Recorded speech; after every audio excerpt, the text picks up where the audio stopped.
You all right? Captain? I don't rightly know, sir. It hurts in my belly and it's hard to catch my air. Am I gonna make it?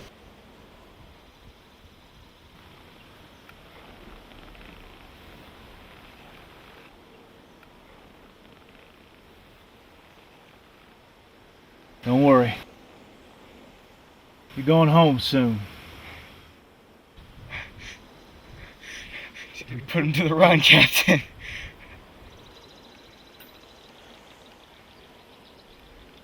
It's just you and me now. That bastard Yank swear to me that he'd just wander off if I let him go. I didn't want to shoot nobody in the back. I ain't no coward. Ugh. Oh, it hurts. He turned around and walked off into the woods. And that filthy liar gut shot me.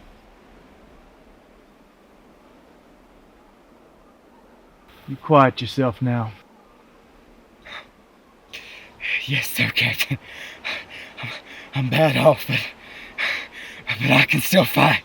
If you help me to my feet.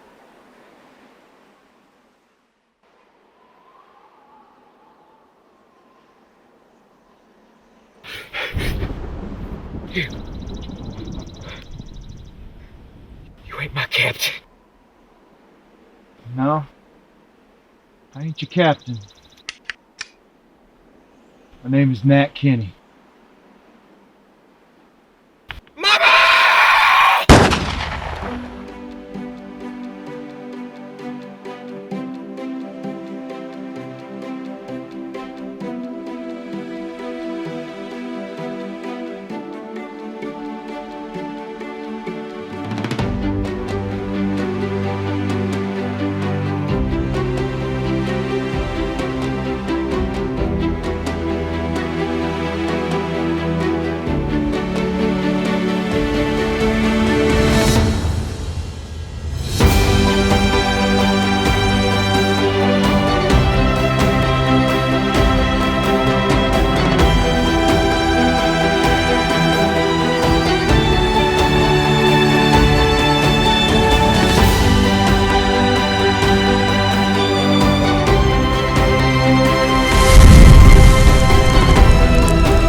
My name is Alonzo Smith Prather.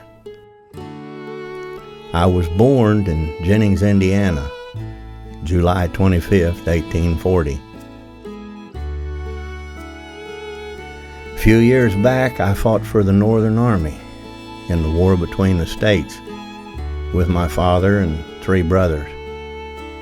They called it the Civil War, but I can assure you there was nothing civil about it. I am somewhat amazed that I survived that bloody war. I saw men slaughtered at Shiloh, Stones River, Chickamauga, and Chattanooga. I entered the war as a sergeant, and when the smoke had cleared from the last shot fired, I walked away as a second lieutenant, and I have never looked back. I always thought my life would be on the peaceful side after all of that, but as history now shows, didn't quite turn out that way. In 1863, I married Ada Marie McMillan, and we moved around a bit before settling here in Ozark Mountains in Taney County, Missouri. Between 1865 and 1885, over 40 murders were committed in Taney County without any justice ever being properly served. But Judge, he's a liar and a murderer. Now, I will have order in this court, or by God, I'll clear this room. Don't test me, gentlemen. Now, Mr. Everett, do you understand? Yeah, but Judge, he ain't telling the truth. That's enough. Now, sit down. And you, Mr. Kenny, do you understand? Yes, sir, Your Honor. I understand exactly what's going on here. Well, that's a good thing. Counselor, you may continue with examination of your client, the accused. Thank you, Your Honor. Now, Mr. Layton, let's start again with your testimony. Where were you the night of September 22nd, 1883? 1883. This is 84, ain't it? Last year, Mr. Layton. Were you in Everett Saloon on September 22nd, 1883? Oh, yes, I was. Now, who were you with that evening at Everett? What were you doing? Sam Hall. Me and Sam rode over to there after we was done working at the mill. Shoot some pool and play some cards with some of the boys. Drink some whiskey. Fine. Now tell me, in your own words, what happened that night at the saloon? Well, like you and me talked about, me and Sam played some cards. He cheated me in the second game. Did not, you damn jackass! You cheated me! Not true. You lie! Hush up! calling you a liar. Hush up! Now, sit down. Counselor, you control your client. Now, there'll be no more interruption. Now, Mr. Layton, you played cards. Then what happened? Well, we played some cards and drank a bit of whiskey, like I said. Yeah. And? And what? Mr. Layton, what happened then? Oh, well, that Jim Everett, he must have been drinking his own bad whiskey. So he stood there and he told the boys that I was cheating. And I ain't no card cheat, right? Is this when Jim started waving his gun around and threatening to shoot you and Sam if y'all didn't settle down? Objection. This is a leading question and it's full of assumption. Sustained. Continue, Mr. Layton. So I stands up and I told him to take it back. And that's when he took my pistol from my belt. And he pointed it at me and Sam and then he chased us outside. And so that's when I wrestled the gun back from him and I commenced to leave. And somebody shot him. So you refute the testimony of Yale Everett that you shot James Everett. That's right. I didn't shoot nobody. That Yale Everett's a liar just like his brother. Everybody seen I didn't kill nobody. You're the liar, Layton. You murdered Jim in cold blood. He didn't have no gun. You shot him twice and killed him, and you shot me, and you're going to pay for it. Sit down. You're not doing yourself any good. Sit down. Judge, this is becoming ridiculous. How can we expect a fair trial when the jury box is filled with Layton's drunken family? I'd have to agree with the prosecution. And in all of my years of studying law, I have never seen such an abomination of the law. This is ridiculous. Your Honor, may I approach the bench? Yes. For God's sakes, you have got to get Everett and his family out of this courtroom. Although I share their sentiments, they are heating up this jury in such a way it is jeopardizing my case. Now, I warn you. Sheriff, I want you to remove Mr. Kenny, Mr. Everett, and that foul-mouthed Hull out of my courtroom. And Mr. Everett, any more out of you, and you're going to jail.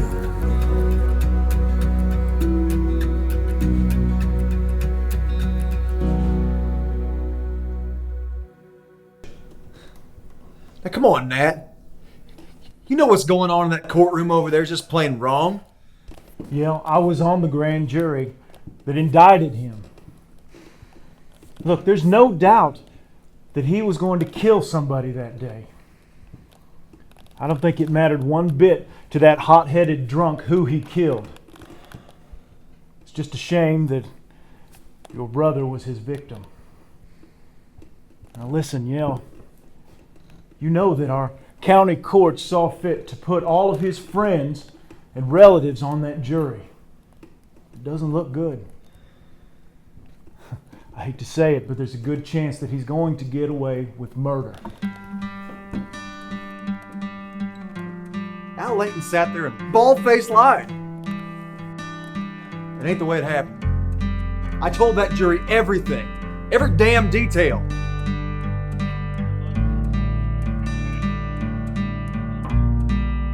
Read 'em and weep, boys. I'm gonna be a straight flush. That ain't no straight. You ain't got no say. 5, 6, 8, 9, 10. Hell, you can't even count. Well, I'll do my horse straight with him now.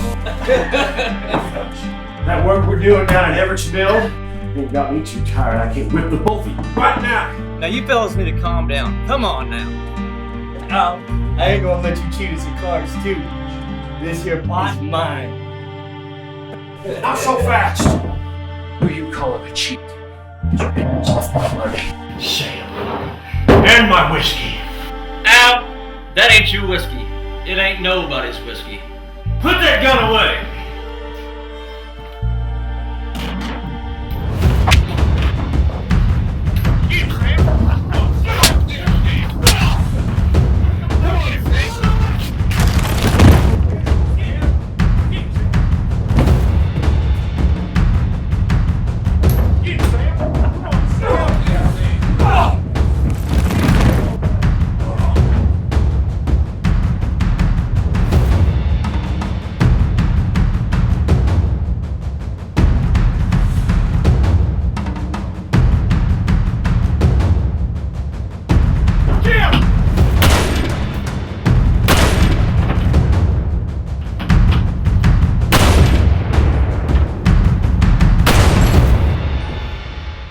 And Al Layton killed him.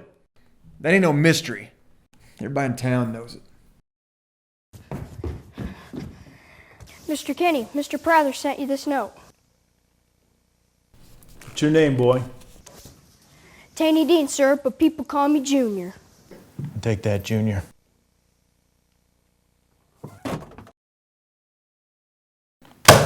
Not guilty. Not guilty?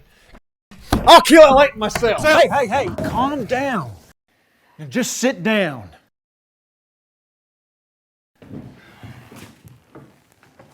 You told the truth in front of God and witnesses. Layton is guilty. That's a plain fact. Now just calm yourself. You're not alone in the way you feel. I want justice, damn it! We need justice. Nat Kenny rode home that evening, burdened by the senseless killing of a good man.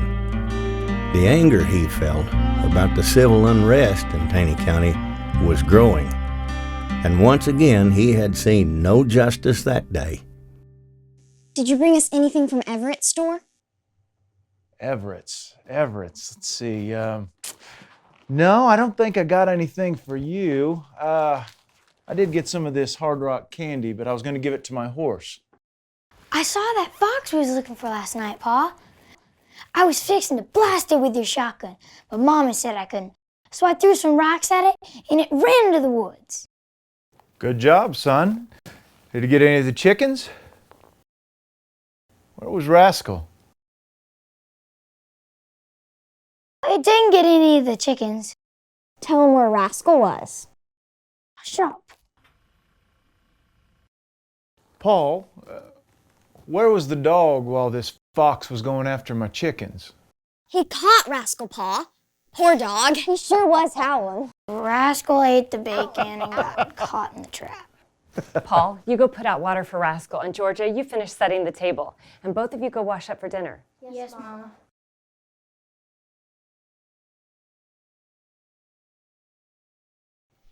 What's wrong? The jury found Al Layton not guilty of Jim's murder. He murdered him in cold blood, and they come back with not guilty. That's justice. That poor man's family. Something has to be done.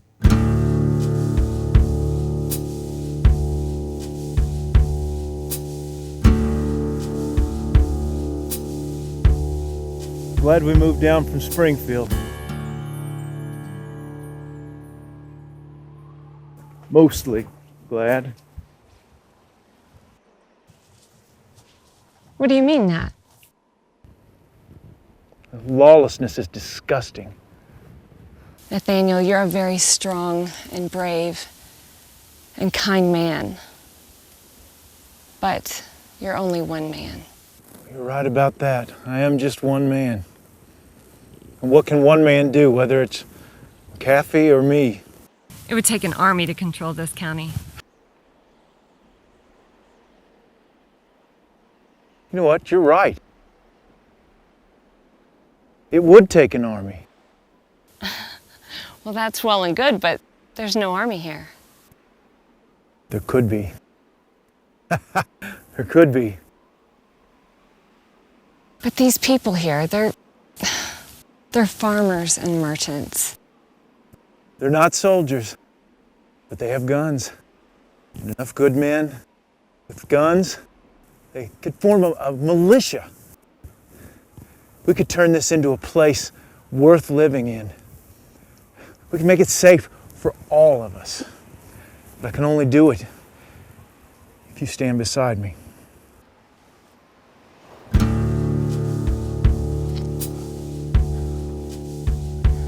Well, Mr. Kenny,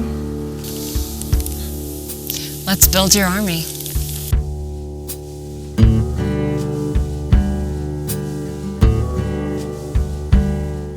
Once Nat Kenny made up his mind to do something, you could pretty well consider it done. Nat was a big man and known to be good with a gun. I never seen any one man mean enough to stare him down. He told me he had a plan to take back Taney County from the bushwhackers, and that we should get a few good, upstanding citizens together for a meeting.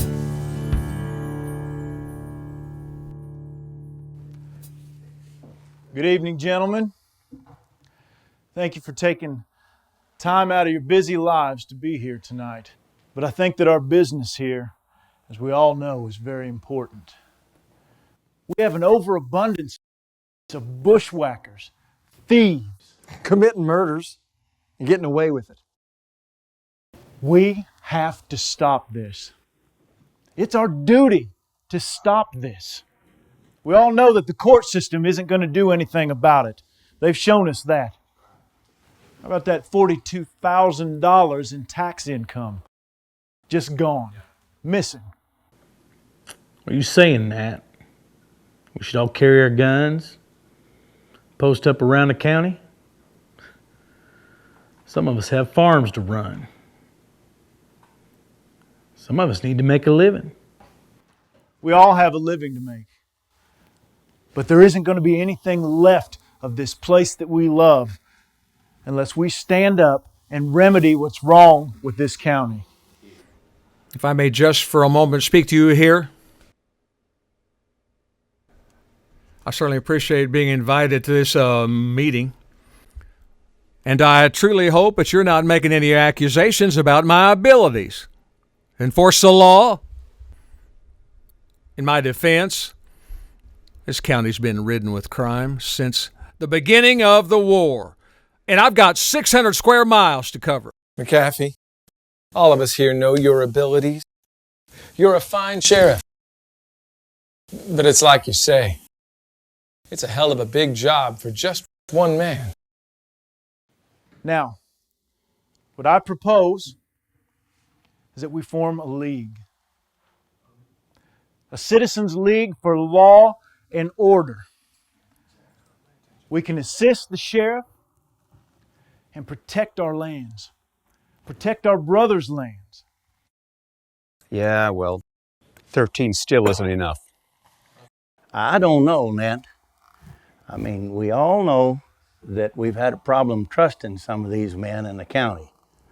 You take those same men and give them a shield of an organization to hide behind, and we're liable to have a bigger problem than we've already got.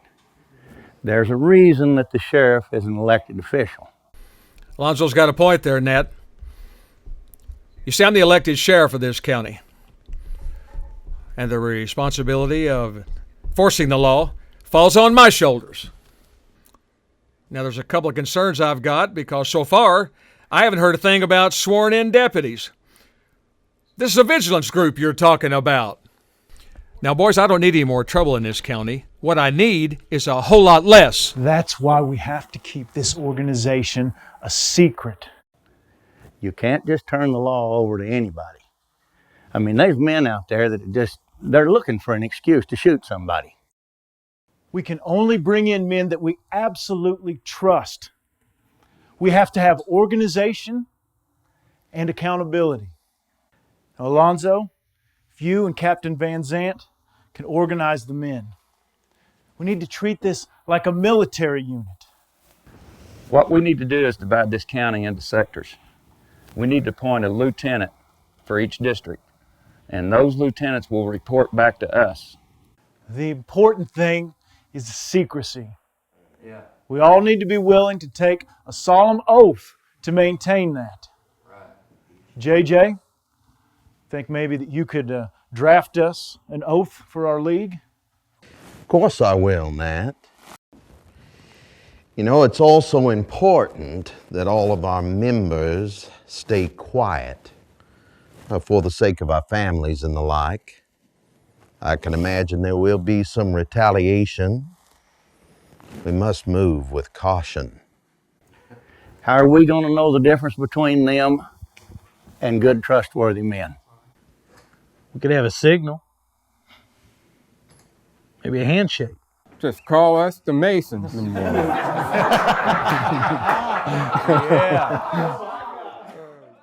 We can be the eyes and ears for Sheriff McAfee. There is strength in our numbers. Now, you mark my words, Kenny. If this gets out of hand, I'll deny any knowledge.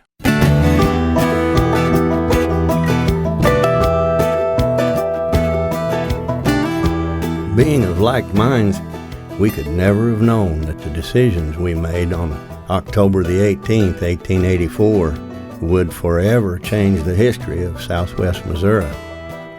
The concept seemed sound enough. Help enforce the law. By banding together, we had strength. There was indeed change coming to Taney County.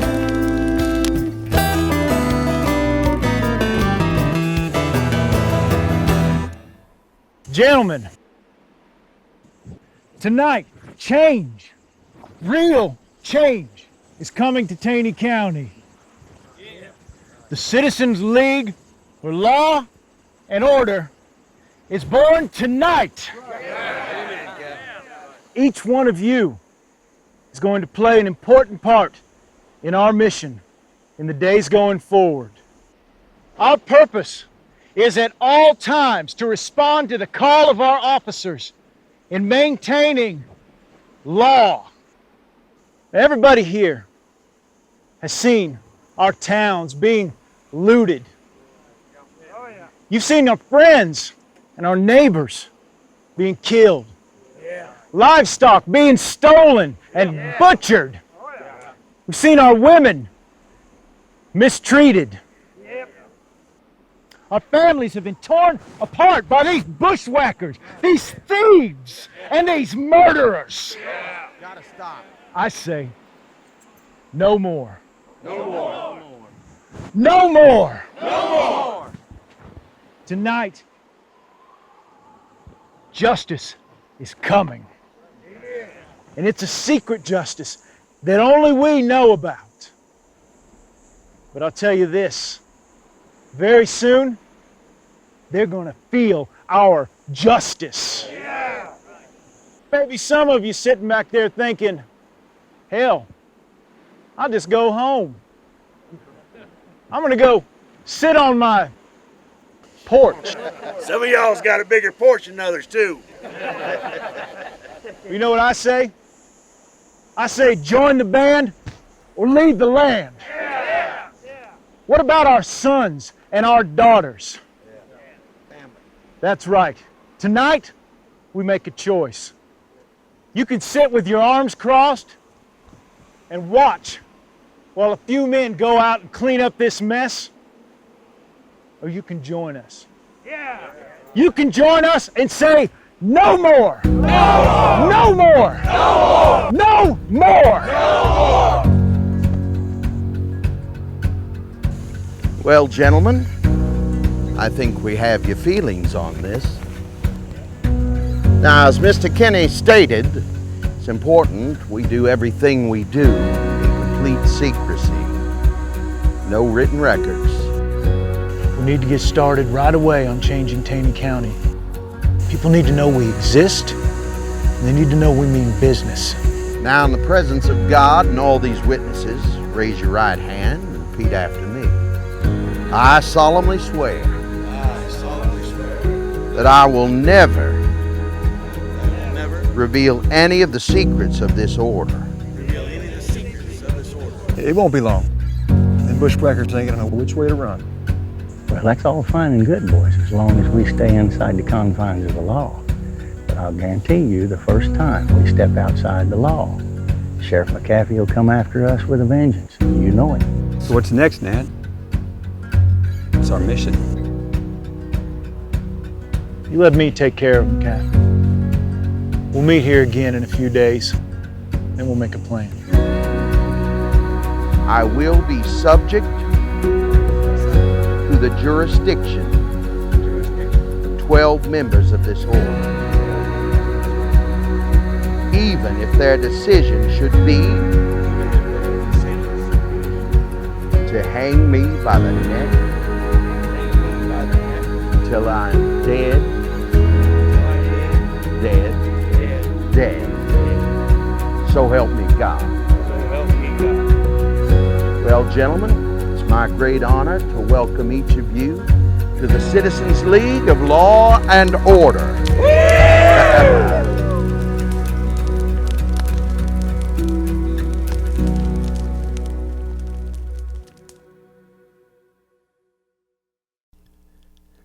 For some time now, there had been bad blood between Nat Kenny and the Cogburns and their friends, the Snaps.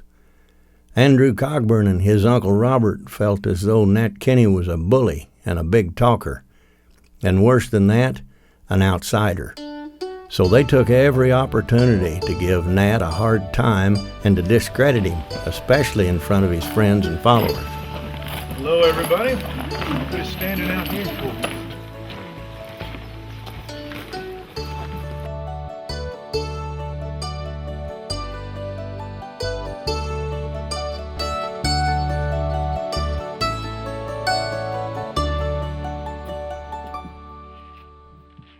This is nothing but an unholy desecration of the house of God. I was the first one here, Captain. Thought about taking it down, figured you might want to see it.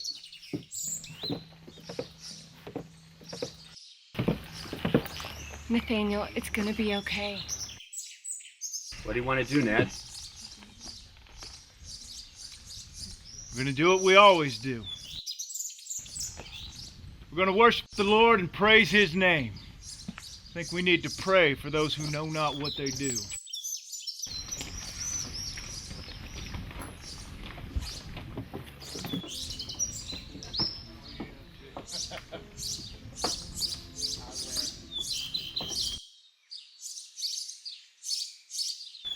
What are you doing here, Cogburn? Well, we came to join you today, Mr. Kenny. Heard about your door. Damn shame. You think it want to be something like that? Kenny. Uncle Robert heard you were a good preacher. He wanted to come hear you. Surely you wouldn't turn away a lost sinner from the house of the Lord. Let it never be said, though, that I turned away anyone who was lost.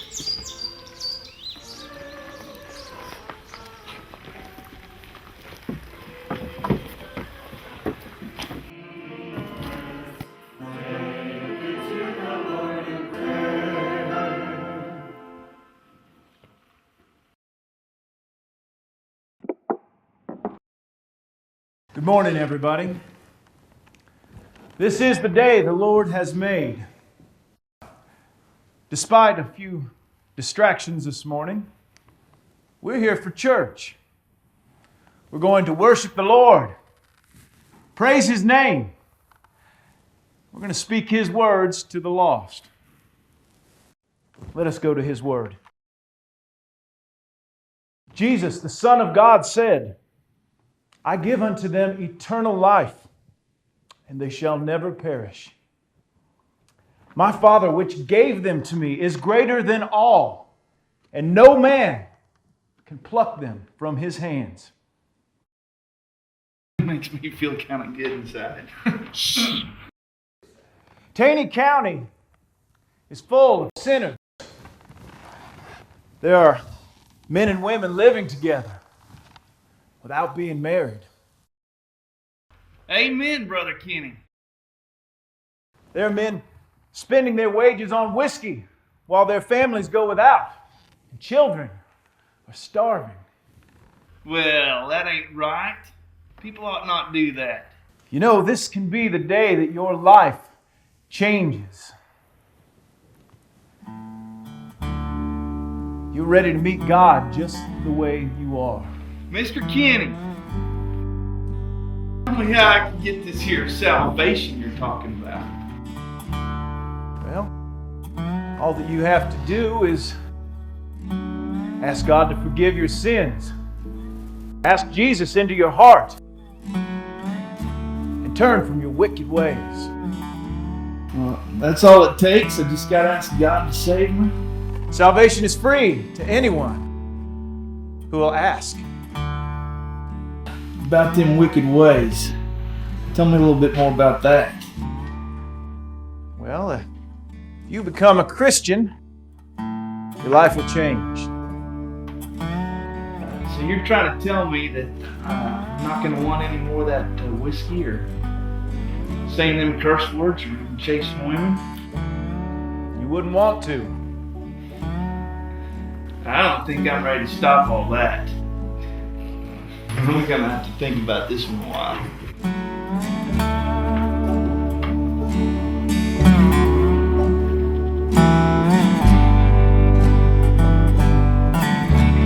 My friends, in our lives we are faced with many decisions, many choices. Just saw a man make a choice. And God have mercy on his soul. Friends, I'm sorry it turned out this way today. And I promise you that will not happen again. Gail, can I see you after? I don't ever want those Cogborn boys in my church again.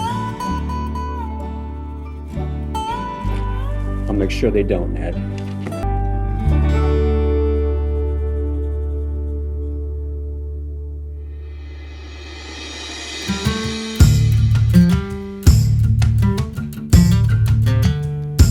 Frank Taylor and his younger brother Tubal were well known in Taney County, and not in a good way. They were just plain mean. They never let the law or moral decency get in their way. Most people cut them a wide path when they were around. It just didn't seem healthy to try to pet a rattlesnake.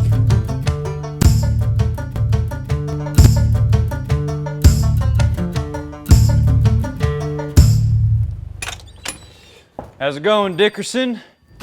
Fine day, yes indeed. Hello, Frank. What can we do for you today? Well, John, I'm looking for some boots for my brother Tubal.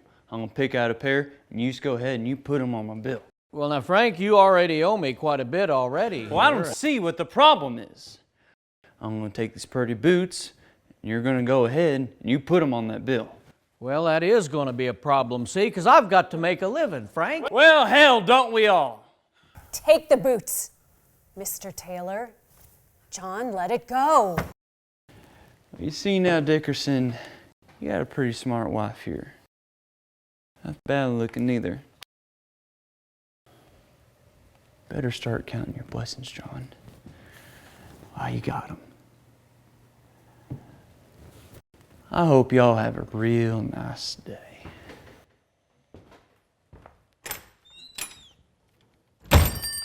John, it's just not worth your life for a pair of boots. But Mary, it's not going to stop with a pair of boots. Why, we're just barely making it as it is. These Taylor boys are going to bleed us dry. You can't go against an outlaw. You are not a gunslinger. But we're not alone in this. We've got friends now who'll help us. The Citizens League? I don't want to talk about it. I'm not going to talk about it. I told you I'd take care of the problem.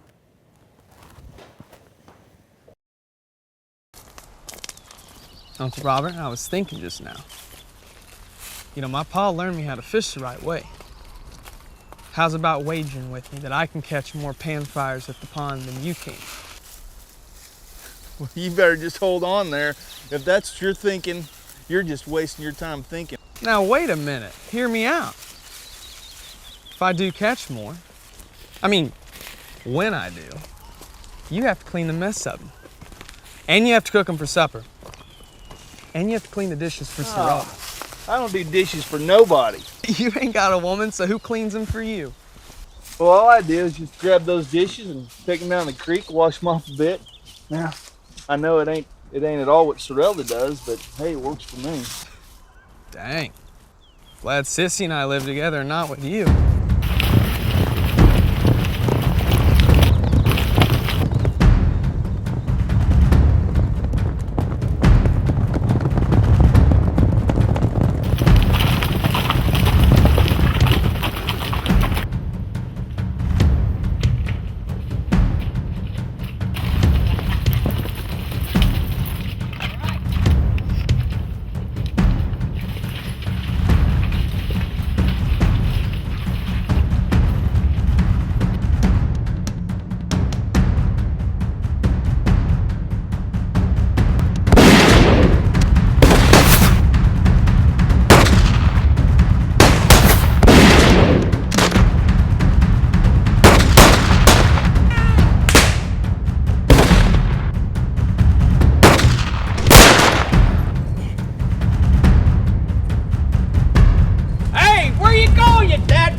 You cockburns! Hey. Oh, Lord. My heart is beating out of my chest.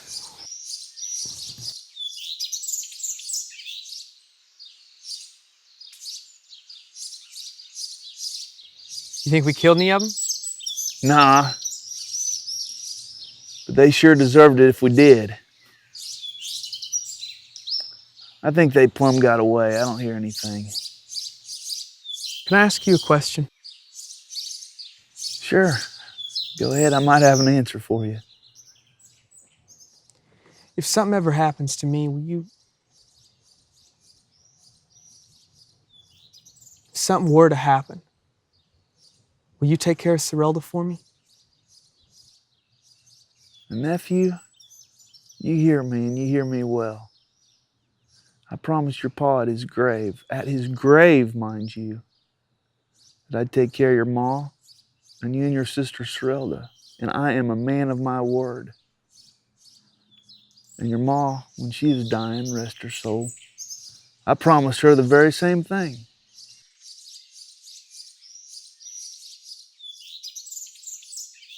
You know, Sorrelda said Ma died of a broken heart.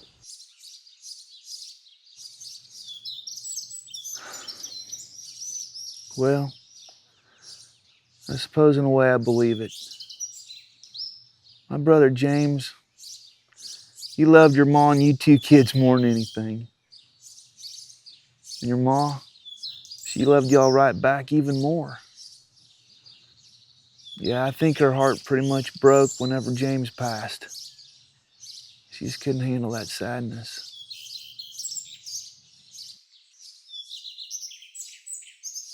Sometime I feel that way. About the sadness. I know you do, Andy. Me too. But you and Sorrel are my blood. And if it takes my very last breath, I'm going to do everything I can to not let anything happen to you. You guys have been through enough already. You think Kenny and them Baldknobber's ever going to let us be? Not if you don't leave Kenny alone. You're playing a dangerous game, Andrew. You think I ought to ease off making the fun I do of Kenny and the bunch? Might not be a bad idea. You know, Kenny said Pa was a fool for taking the kind of chances he did. That a smarter man wouldn't have gotten himself killed. Robert, I can't let that go.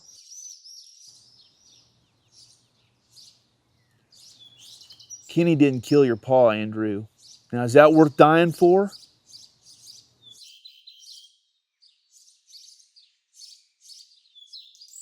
I guess not. But is what we have now worth living for? All we got, boy, is the sunrise that brings us each new day. And as long as you're upright and breathing, it's a pretty good day.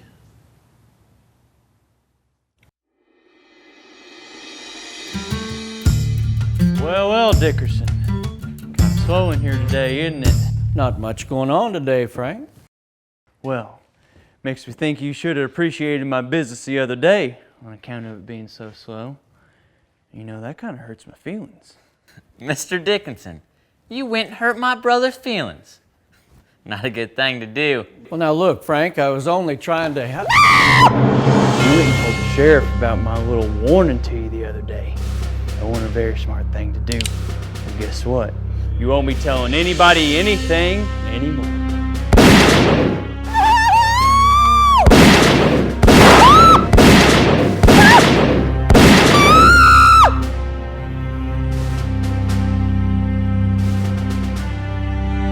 Tubal, grab me a shirt.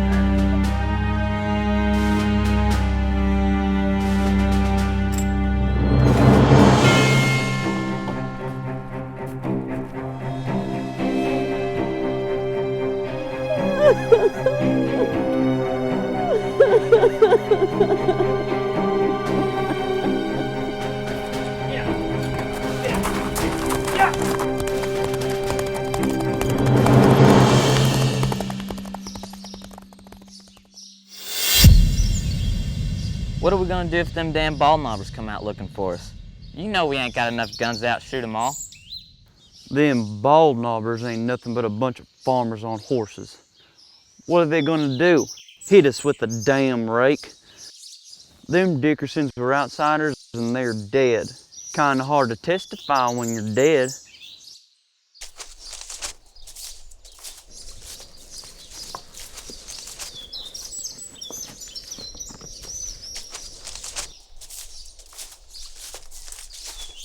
Don't shoot, Frank. It's Tony and Jess. Just you two? 1, 2. Yes, it's just us two. Come on.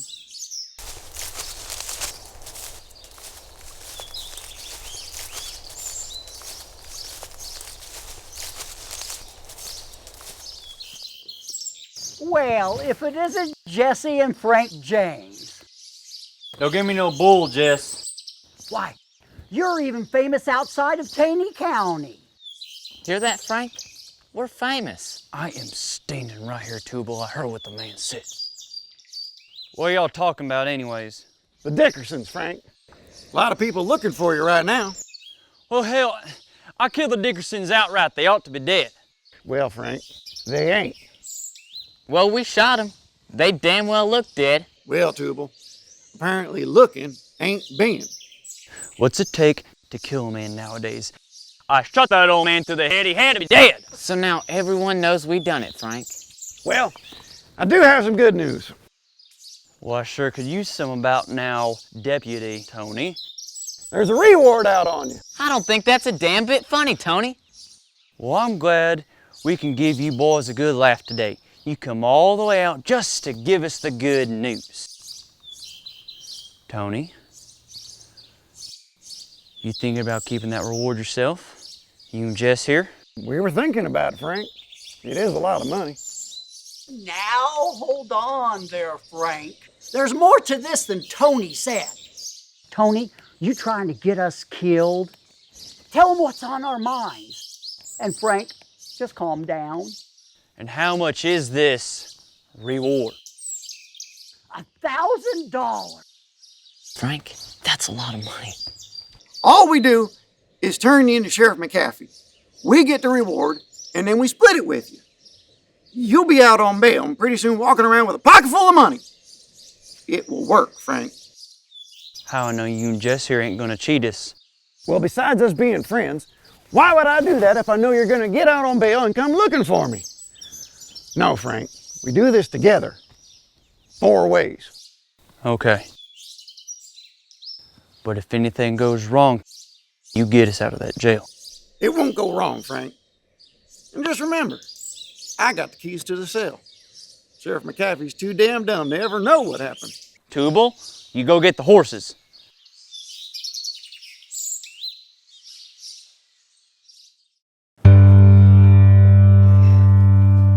Well, Sheriff, Jess and I brung him in.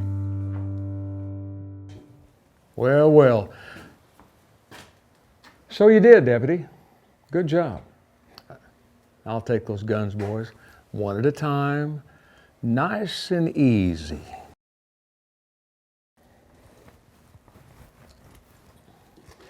All right, boys, right this way. And inside.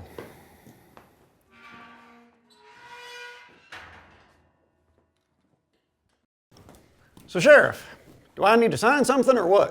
No, you don't need to sign anything. But I was curious, where'd you find Frank and Tubal Taylor? You know, we've had a lot of men out looking for them. Well, just like everyone else, we were out riding and searching and kind of stumbled across them. Caught them off guard. Pretty lucky, huh? Did you have Jess Casey sworn in to help you? Of course I did. Wanted it to be all legal like in case we had any trouble. Well, I guess it's all legal then. Now, about the reward. No, there won't be any reward, Deputy Tony. No reward? What do you mean no reward? I've seen posters all over town about a $1,000 reward. We risked our lives to bring in those men. What do you mean we ain't getting no reward? Did you read the poster? It said for the arrest and conviction of Frank and Tubal Taylor. Besides that, you and Jess Casey are sworn officers of the law, and you can't collect any reward doing your duty as a law officer. And furthermore, you risk your lives by letting them keep their guns. They could just have easily shot your ass off. Now, wait just a damn minute, Sheriff. Well, then I'll resign and I'll collect the reward that way. Well, you can resign, Deputy, but there'll still be no reward. See, you were a lawman when you brought him in, and that's all that counts. Besides that, do me a favor. Watch these guys. I got to go take some of these posters down.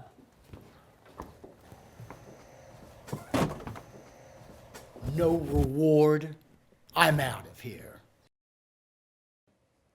Tony, what in the hell is going on? You gotta get us out of here. Told you I'd get you out of here. Gotta wait till later. Till the sheriff is gone for the day. What about that damn reward, Tony? Didn't you read the poster? Of course I did. I don't remember nothing about no conviction being on there. I can't believe we won't be getting it. You dumb son of a bitch! Now you listen, Tony, and you listen good. You're gonna have bigger problems than worrying about not getting no reward. I promise you. I hear you. I told you I'd get you out, and I will. We've got to wait till later. I got to go for a while, but I'll be back. Yeah, you're damn right. You wouldn't want the sheriff to know the whole story on this. Understand?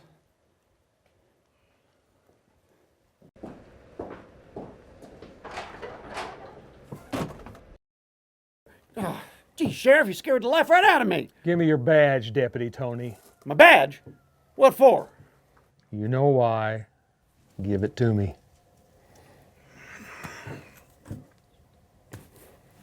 And one more thing. If I ever catch you within 50 feet of this jail again, I'm going to put you in that cell with those old boys and let you finish that conversation you were having with them. Now get out of here.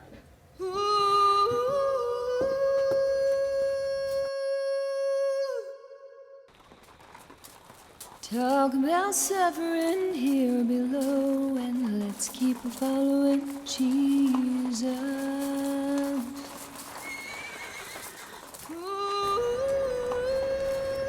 Frank. Frank, wake up. Tubal, it is the middle of the night. Frank, I hear a bunch of horses outside. The gospel train has come. Now don't you want to go? I think we got company. Tubal, go ahead and get your boots on. I think it's Compton and Tony coming here to bust us out. And leave this world of sorrow. Go get those tailors. And troubles here below. We all doing the same right. This is against the law. Where's Sheriff McCaffrey? You'll see hell before you see Sheriff McCaffrey, Taylor.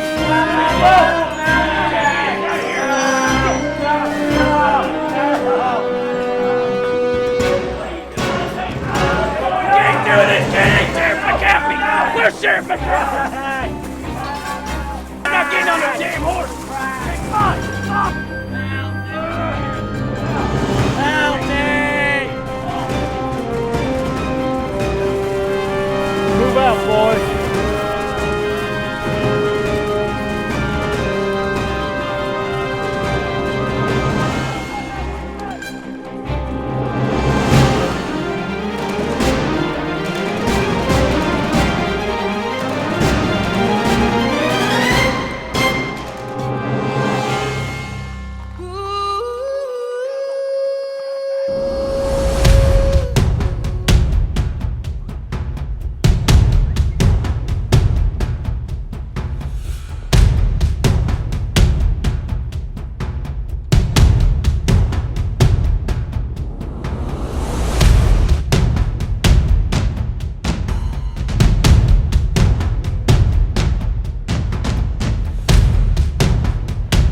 This court for the Citizens League for Law and Order is now called to order. Frank and Tubal Taylor, you are accused of harassing the good citizens of Taney County, both with threats and with deeds that have been seen to be unlawful. You are accused of mutilating cattle, theft of property, and the attempted murder of 2 of our citizens. How do you plead? This is bullshit, Kenny. You ain't got no right to do this. You can't do this. This ain't no courthouse. See, I think we have more right to hold this hearing than you had to shoot the Dickersons. And now here you are, being tried by a jury of your peers. Go to hell, Kenny! Well, I tell you what, I suggest that you start praying to the Lord God Almighty for forgiveness before you make your little journey to hell tonight. Who made you judge, jury, and executioner? Frank Taylor, we're done with filthy dogs like you having your way. We're cleaning up Taney County, and you and Tubal are just the beginning. Listen, we are not here tonight for revenge. We are here to uphold law and order. Tubal, how do you plead? Not guilty. What is your verdict of these men? Guilty. Frank and Tubal Taylor, you have been found guilty by a jury of your peers of the crimes that have been laid before you. I hereby sentence you both to death by hanging.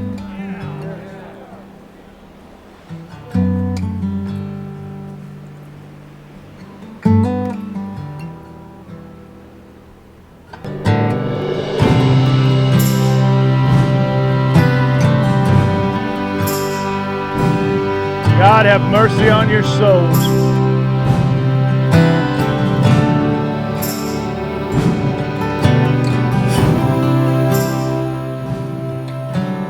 Men of the Citizens League, this trial's over. You are dismissed.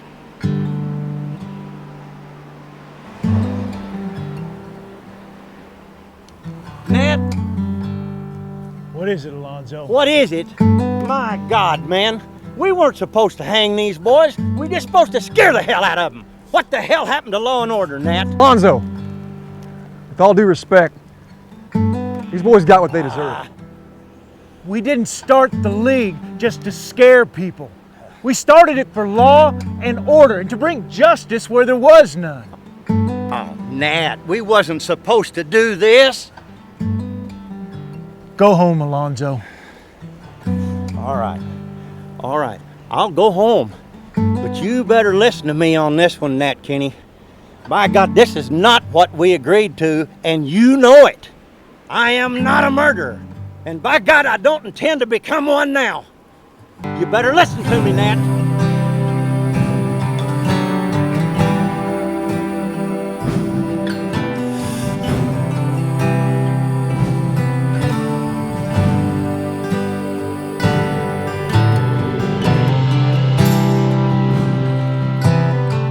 My Lord and my God, I pray for these men that this elimination of evil will be used for good, that a message will be sent out to those who are not following your ways, Lord, and that it would turn them to righteousness.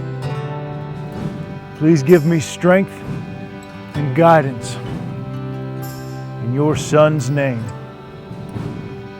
amen.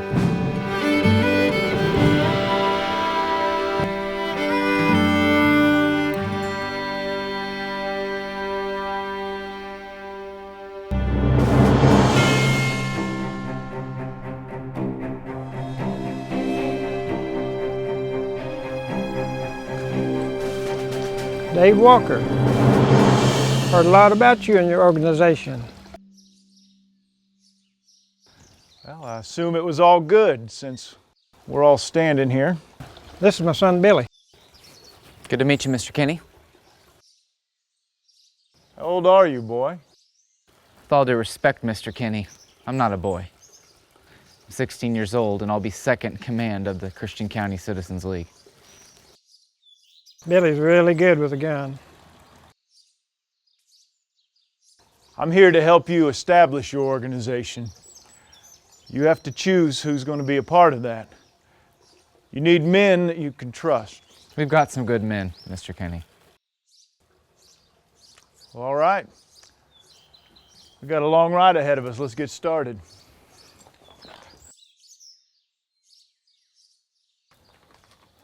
Why do you need this organization? What are you going to do with it? We're not just riding around the countryside, shooting up the hills. What are you doing here? There's some bad folks in Christian County. It was bad enough, but then the railroad came, and now it's worse. There's folks selling whiskey, there's saloons, gambling, and even a few soiled doves around, if you know what I mean. It's a troubled county. Their actions, or lack thereof, will determine whether or not they are turning away from their sin. Amen, Mr. Kenny. Sir, my name is John Matthews, and I am glad to know that you're a man of God as well. We're all God's children, Mr. Matthews. And sir, it has become mighty hard to shepherd the flock through the church doors and away from the sin and filth that the God-forsaken railroad has brought. But there are many who refuse to live in God's ways. They're living in sin. It's up to us to turn them from their wicked ways. And what we do is we'll take hickory sticks, put it on their front porch. However many sticks are sitting there in that bundle, that's how many days they have to change their ways. What if they don't agree to this? What if they just ignore it and keep on doing what they've been doing anyway? We'll get them switches busted across their backs. Be a lesson they soon won't forget. Every time that we ride into some place at night and we right some wrong, we're stronger and more feared. We have to do whatever it takes to rid this county of this filth. We do not ask. We do not negotiate. We command it. Now, one thing that you all need to understand is that once you join this organization, there's no turning back. You're going to become a part of something, an organization that you're going to be with till the day you die. There are no written records. There are no rosters with people's names written down. Captain Kenny, we already made our own masks. What do you think?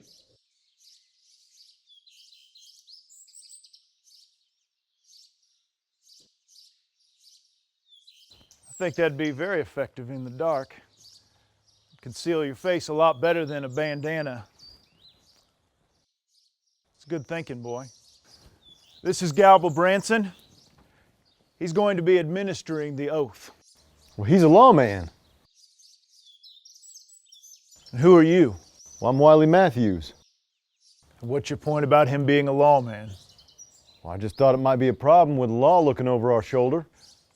We're all here to enforce the law. We have men from every walk of life in our organization. Mr. Kenny is right, Wiley. Now, this organization is going to rid the county of the filth, not become part of it. Gather around, take the oath.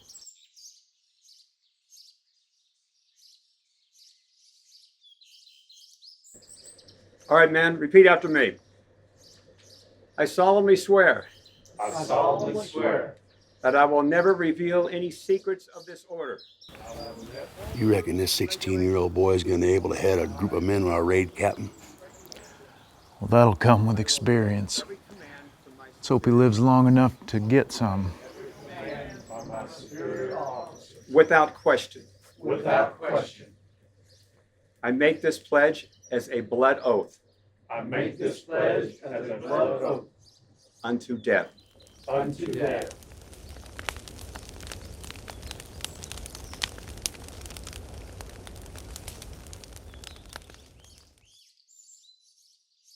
Paul, Nat Kenny sent you a note. I found this tacked to one of our trees down by the road. I don't think you're gonna like it very much. Well, I guess Mr. Kenny's running out of people to bother. Diane, read this. Attention, William Miles family. As a resident and landowner in Taney County, Missouri, it's your responsibility to join your neighbors in protecting property and people of this area. You are hereby advised to join the Citizens League for Law and Order or face the consequences. There is no middle ground, and no one can sit on the fence in Taney County. It's time to take a stand on one side or the other. Join the band or leave the land. You have 7 days to respond. What do you think, Paul? Seems like Nat Kenny's been so busy creating all this law and order, now he thinks he's a king. King Kenny. Sort of has a ring to it. This is not funny. I heard he has over 200 men riding with him. This is our home, and that ain't right. We ain't going nowhere, Frankie. Now, we ain't got much, but it's ours. Now, I raised you kids to take care of yourselves, and that's exactly what we're going to do. Now, starting tonight, we take turns on lookout. Jim, you get you something to eat, and get your horse, and you're going to ride perimeter tonight.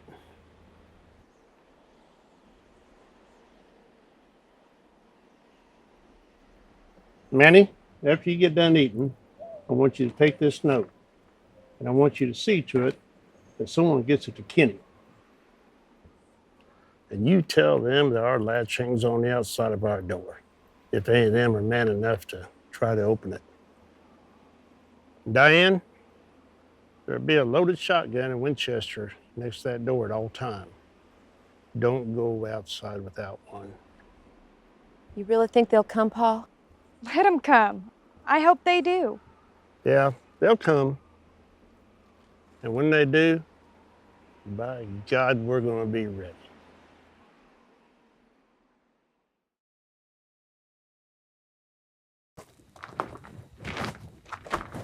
Hey. Hey, Sam.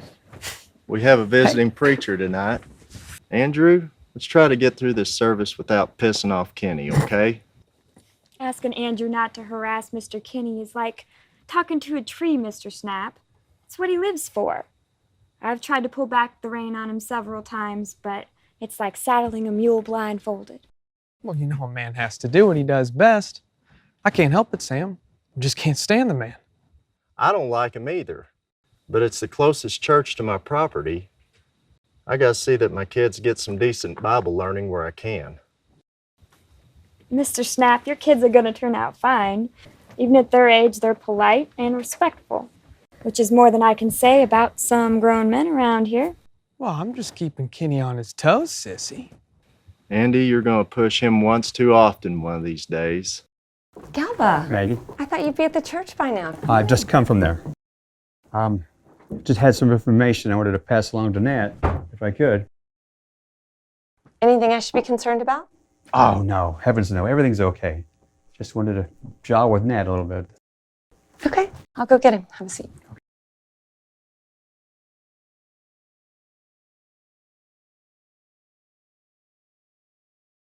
You lost, Galba?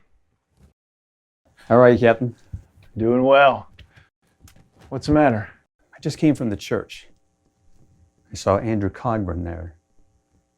You know, with the trouble we've been having with him lately, I thought this would be a good time to serve him with that warrant that we got. You still have that paperwork? Got it right here. Why don't you let me serve this? If he's at the church when I get there, then I'll give it to him. Nathaniel, might look better if I did it. Why don't you just let me do it? You head on back to the church and gather some of the men on your way. Will do.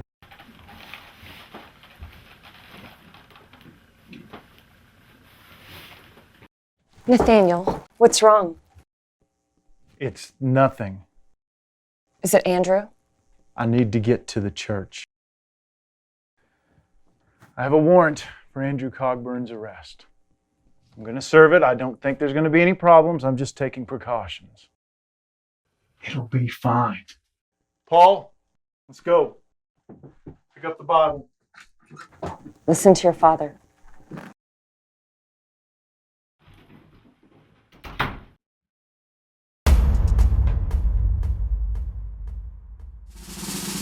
Wow. Looky, looky who's coming down the road. The old blue gobbler himself. Andrew, for me, please behave tonight. Okay. For you, my little sister, I'll be on my best behavior. Paulie, why don't you go stand over there out of the way? You see Andy trying to harass Mr. Kenny. Just slap him upside his head. Which one? Andrew or Kenny? Hey, sissy, you still got my gun? Yeah, it's in my bag, and that's where it's staying. Nothing's wrong. I just want you to go over there. Do as I say. I'm gonna go bring her in. You guys go ahead and talk. Thrilled to always carry your gun while you're at church. Oh, I'm not allowed to carry in public, Sam. Just taking no chances. I'm gonna need you two. Step up into the light. What's this all about, Kenny? We're at church, for God's sake. You got a bone stuck in your crop? Don't make me tell you again. Put your hands in the air. I've got a warrant for your arrest. Put your hands where I can see them.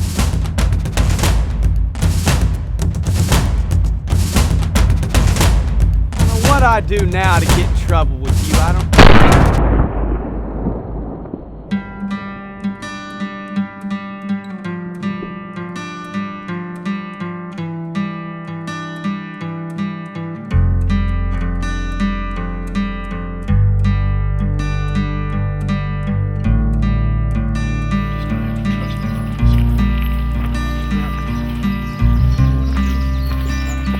Hey, Kenny, I got a few words for you.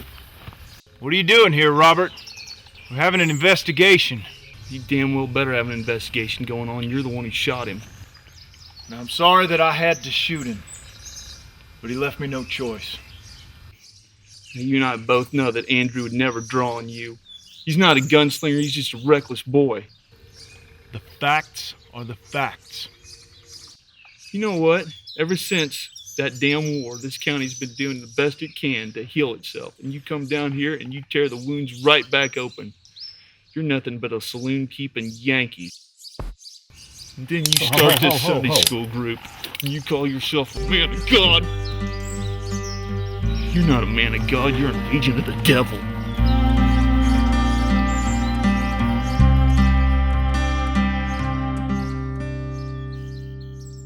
Many of the longtime citizens of Taney County had had just about enough of Nat Kenny and his Baldknobbers.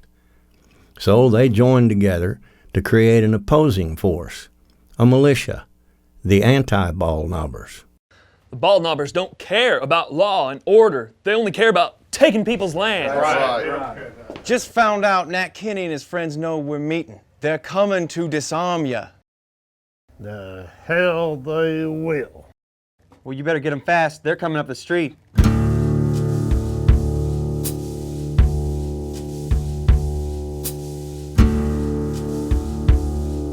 All right, boys. We're standing our ground, and we don't back up. Understood? All right. Let's move.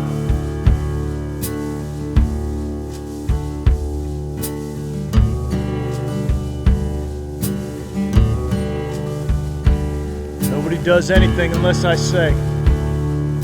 Wait for my signal.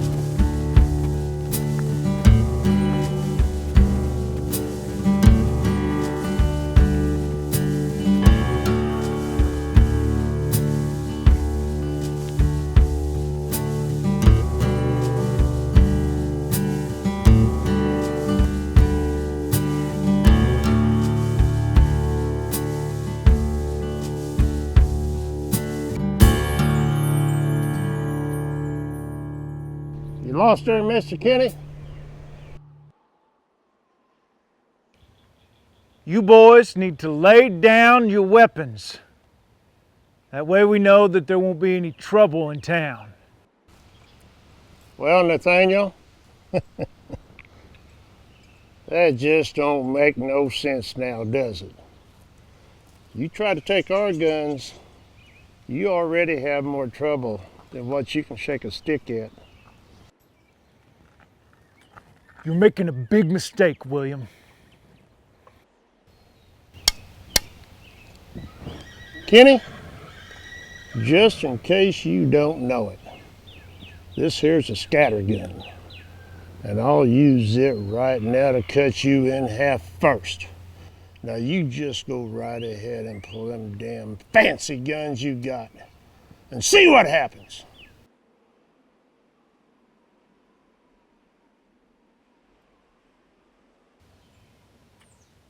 Let's go, boys.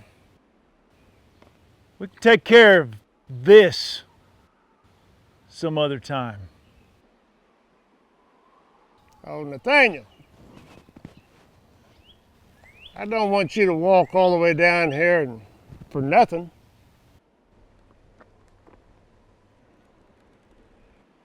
There, we're disarmed. Don't get too cocky, boys.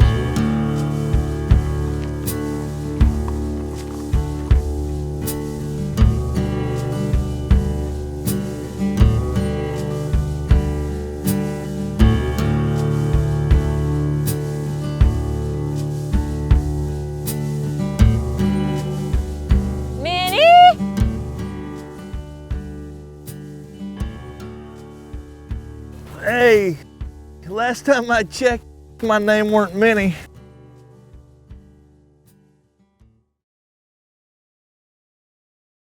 You're about as red-faced as that old hog I'm looking for, but I guess you aren't Minnie after all, are you? Well, I reckon not. Do I know you? Probably. but I tend to keep to myself. But I've seen you around. I know of you pretty well, Mr. Cogburn.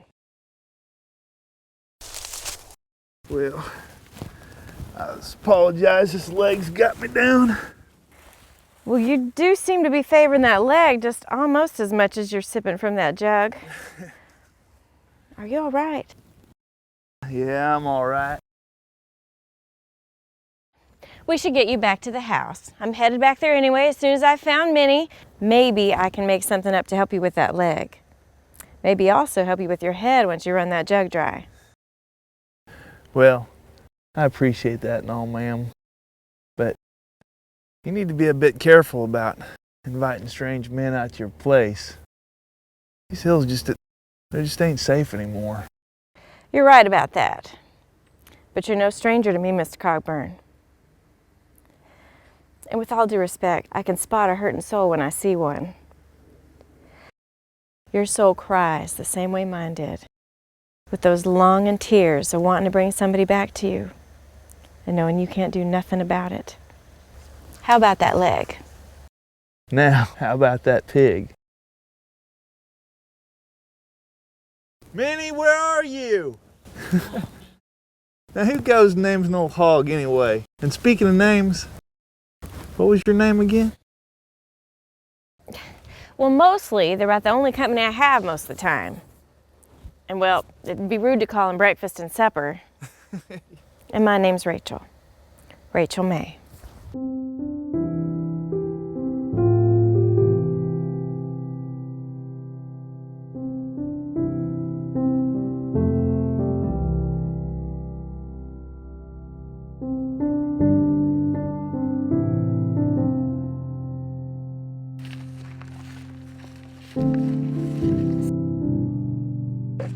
You mean to tell me you've never named any of your animals? Well, I'm gonna think about I did name a dog one time. What? Well, I named him Stick. Stick? Yeah. Why? Because he was skinny.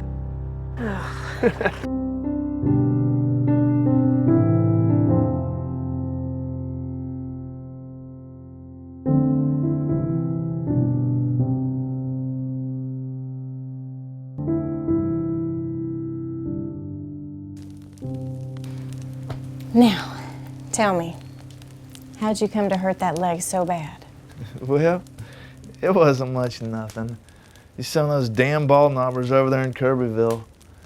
Oh, they didn't care too much for the tune I was singing, and they thought they'd tell me about it. But you know what? Piss on them. It's a damn good song. Dude, old Kirbyville, I can no longer stay. Hard times and Baldknobbers are driving me away. Oh well. Samuel and I married young. Foolish, may have been, but we didn't see it that way.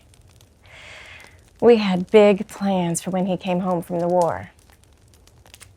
I didn't want him to leave, but it seemed like fighting for the Confederacy was running thick in his blood, and he and his pa and two brothers set out only 1 month after we wed. He swore he was going to do his time on the battlefield, fighting those Union boys off, and then come back to me, and we could start our life together.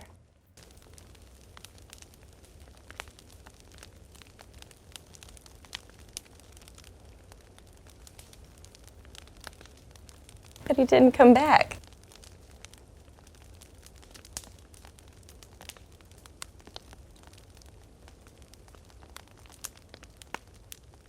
Mr. Cogburn, I'm sure you've heard of Madison Day. Oh yeah. Well, it was him.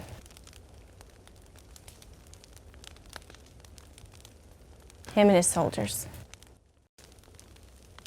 Snuck up on Samuel and them in the middle of the night, killed him outright. Unarmed. While they were sleeping.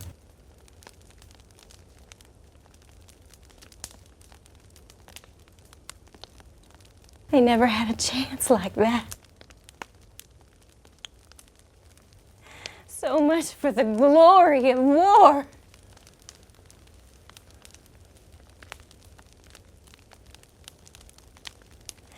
now, all these years later, those cowards are back here in this country, our country, saddled up with Kenny and them Baldknobbers, stealing land from its rightful owners, beating up on whoever they please in the name of justice. There ain't one thing just about them. You know, seems like what those Yankee cowards tend to be doing these days. Just killing innocent, unarmed people. You know, that's what happened to my nephew. And that bastard Kenny, he killed him, murdered him, like a dog he didn't like.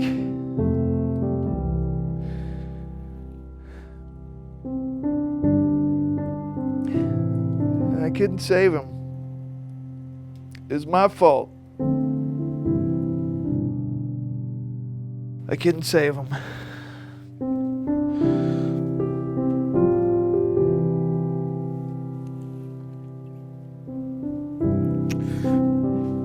I'm sorry.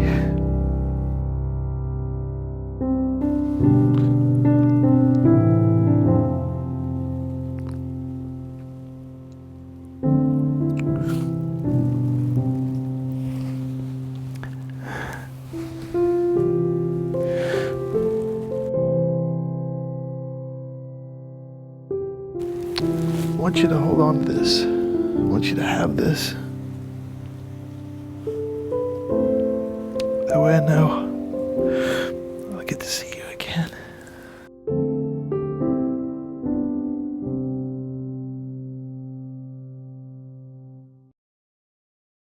Now, Paul's old hound dog had run off, see, and we was out looking for him.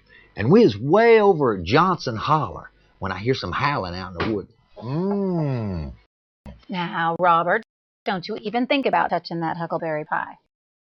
Anyway. Now, I hear some howling in the trees, and here he come like a Hush, listen. Robert, there's somebody coming down the path.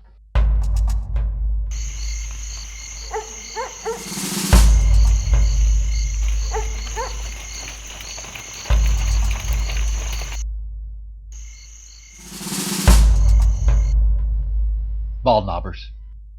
Will, get my Winchester.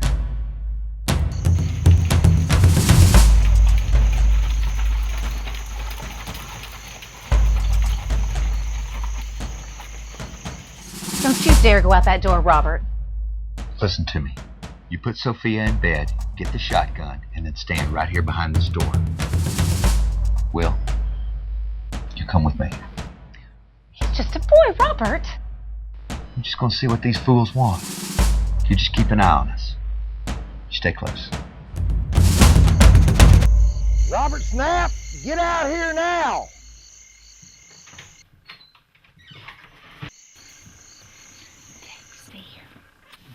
What do you want, Baldknobber? Well, Robert, we're tired of you sitting on the fence and not helping out the citizens with you. Frankly, it makes us wonder whose side you're on. That spook mask don't hide you, Ben Price. Now, you're trespassing on my land. You need to leave. Well, you see, that's the thing. You're either with us or you're against us. And there ain't no middle ground here. And if I don't? Well, let's just say you and your family don't want to find out what'll happen to you if you don't do as you're told. Do what I'm told? Is that what the League does now? In the name of the law? Steal people's land? You're no better than thieves. And you come on my land threatening my family? My land, Ben Price. I can't take all you boys down. But Price, you're gonna be my first. And not my last. I ain't shooting no woman or kid, Ben. No matter that I'm a woman right now, John Haggard, and it surely don't matter to this scattergun I got pointed right at your gut. It cut you in half and everybody around you.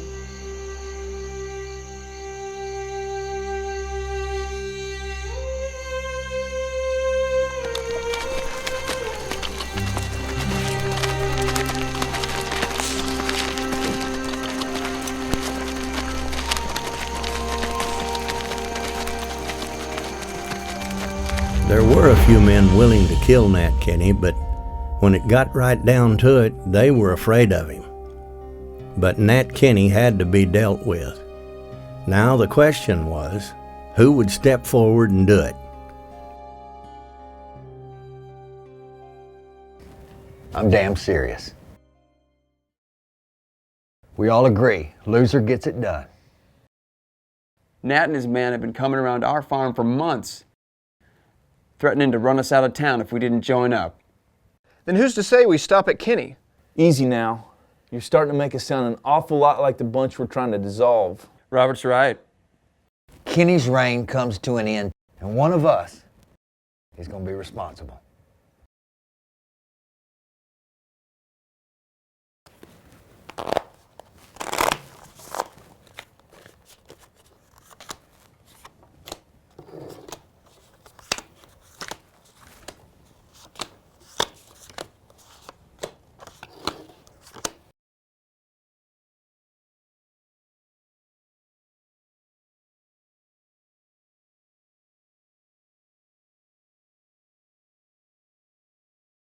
Cards? I'll take 3.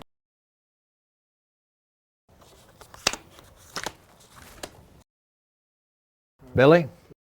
4 cards.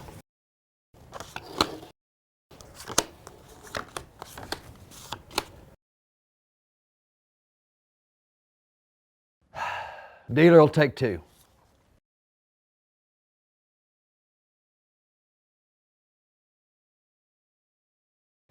Billy, you cheating your way to a killing?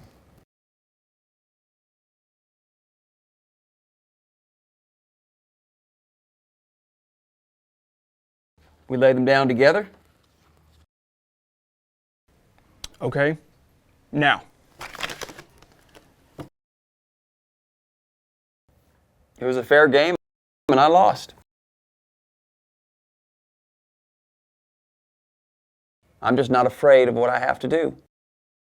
Well, it is what it is, boys.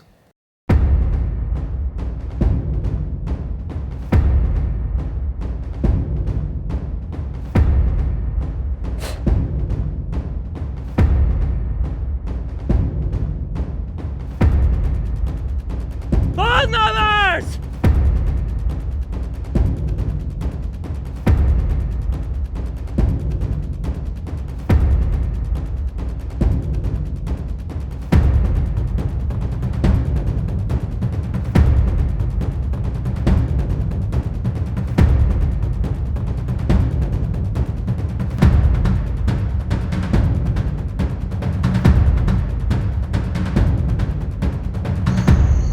Don't even let that foot hit that ground, Baldknobber, or it'll be your last step. Miles, you've been told several times, either join the league or get out. It's time for you to start packing. You got 2 days to be off this property. You got me out of bed to tell me that? I got news for you, bushwhacker.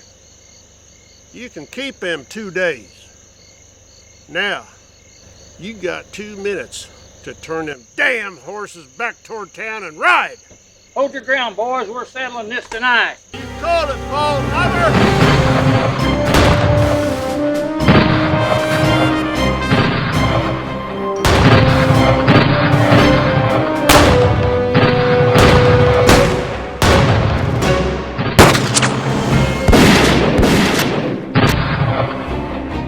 That's some more of this, you no good bushwhacker! Because you're the next one that's gonna fall! I'm your dead man! Damn it, longer, we'll finish this, you son of a bitch!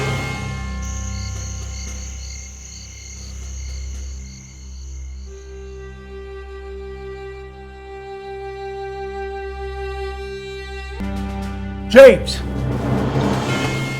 we need a warrant. I want Old Man Miles and his boys arrested. I already heard about it, Nat. William and Billy Miles were here this morning.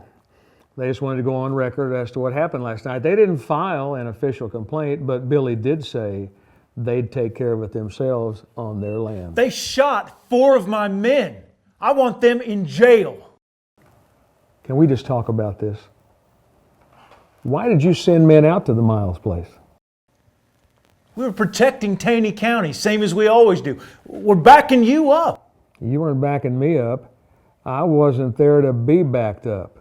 Now, Nathaniel, you know that the Miles family pretty much minds their own business unless they're backed into a corner. And I've been here a long time, and they have never attacked anyone unless threatened first. So why? Why what, James? Why did you send men out to the Miles place? They have ignored our request to join the Citizens League. People need to choose what side of the fence they're on. It's their fence to sit on, Nathaniel. It's their house, their land, and as long as they don't break any laws, they can just damn well do as they please on it. What happened to you helping me enforce the law? You know, going out to harass people just because they disagree with you is not enforcing the law. Now, Nathaniel, I've known you a long time. Your intentions were very good, but this is not what we agreed to, nor what we talked about. You agreed by oath to support the League. Yeah, and you agreed that the Citizens League was all about law and order. Law and order, Nat, not forcing people off their land. If it wasn't for the League, you'd probably be dead by now by bushwhackers. Right now, I'm starting to think there's just not much difference between the League and the bushwhackers. That is a hell of a thing for you to say to me. And that's a hell of a thing for your men to do, and from what I understand, it's not the first time. And Nat Kenny, you're a friend of mine, but I've got a job to do, and there's got to be law, Nat. Law and order, not vigilante harassment. You're making a mistake. Well, it won't be the first mistake I've made in this job, Nat. But you better hear your own words. Just like a mean old mule, it's going to come back and bite you in the ass if you don't watch out.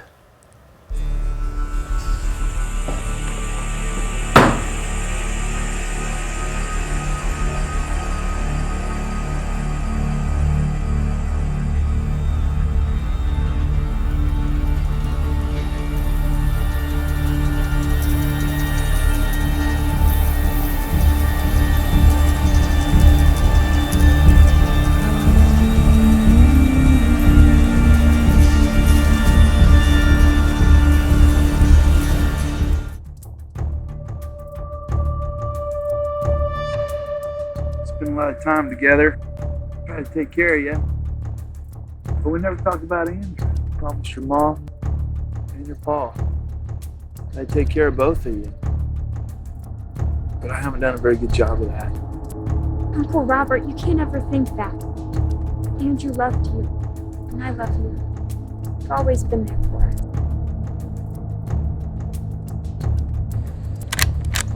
Andrew knew he was pushing Kenny too hard.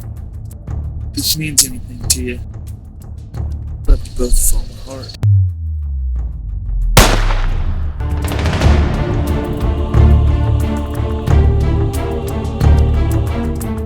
Are you shot? Uncle Robert?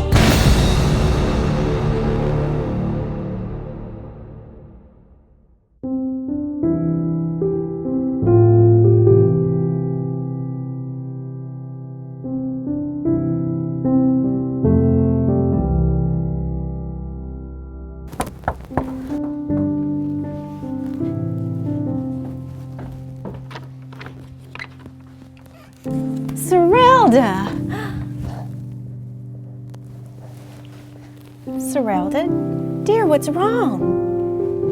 Serelda, come in, sweetie. Come in and sit down.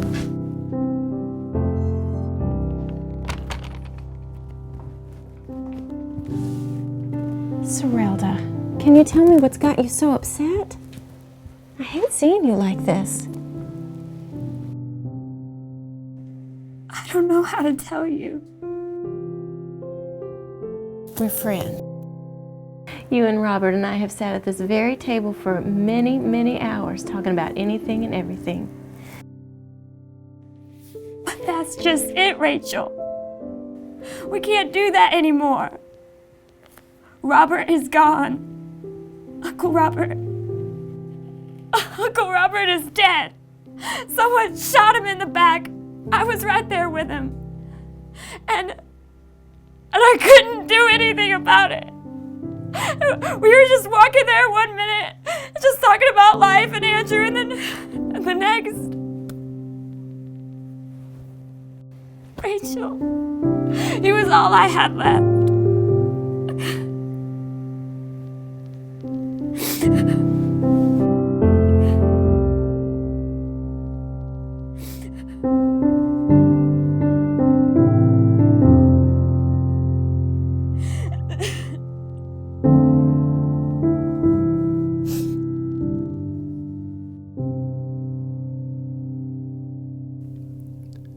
Many citizens in Taney County were constantly looking over their shoulder. Governor John Sappington Marmaduke was being pressured by the press and the citizens of Missouri, so Missouri Adjutant General James Carson Jameson arrived in Forsyth and checked into a local hotel. Good morning, sir. How can I help you? And you are? Julia Barnhart, sir. Now it's your turn. Jameson, my dear.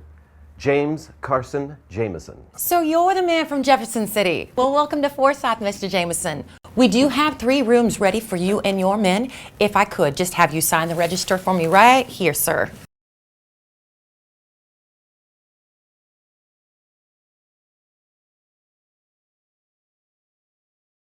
Thank you, sir. Your rooms are upstairs to the left. Yours is number 6. Well, thank you, Julia Barnhart. I appreciate it. Oh, Mr. Jameson, supper will be ready at 6. Adjunct General. I don't rightly know what an adjunct general is, but it sounds important. You'd think a general would be traveling with more than 2 men. Morning, Miss Julia. Morning, Wash. You lost? Ain't never seen you in the hotel before. I hear you have visitors. Wash Middleton, this is a hotel. We've always got visitors. Wait just a minute. We respect our guests' privacy and we expect others to do the same. Let me tell you something, Miss Julia. No, let me tell you something. I don't care what you do outside these walls, but you will not come in here and act like you just own the place. Because you don't.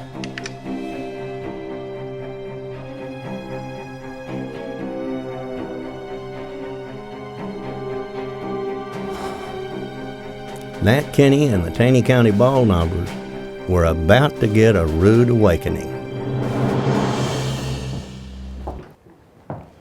Gentlemen, thank you for coming.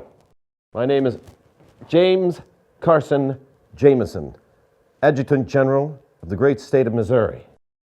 Now, it is my hope that by the end of this meeting we can come to some clear consensus that will end some of the problems here in Taney County.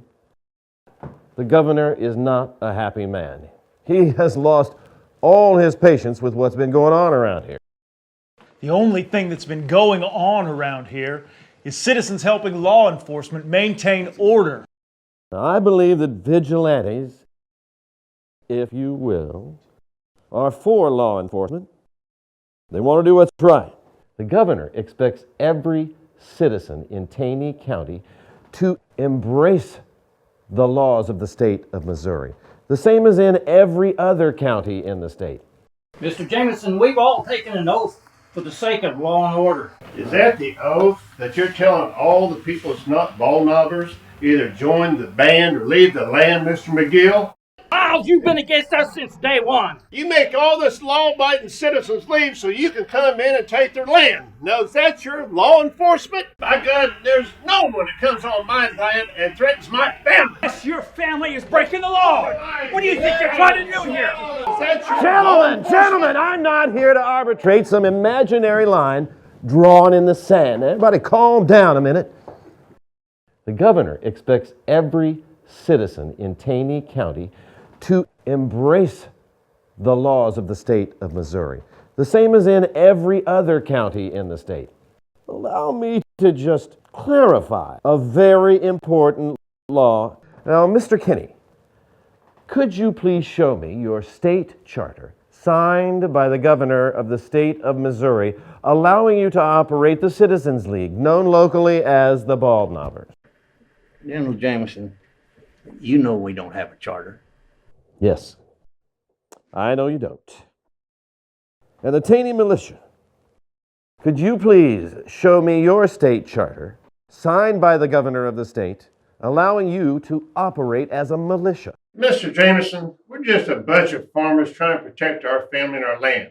And I don't need no damn charter to protect what's already mine. Unless you organize a militia to do so. Now you hear me good. If it becomes necessary for the governor of the state of Missouri to send the state militia to Taney County to protect the decency and restore order, then some men will die. Likely some of you in this room. The Citizens League, the Taney militia, cease operation and disband within the next 24 hours. I can't do that! You can organize, but you can't disorganize.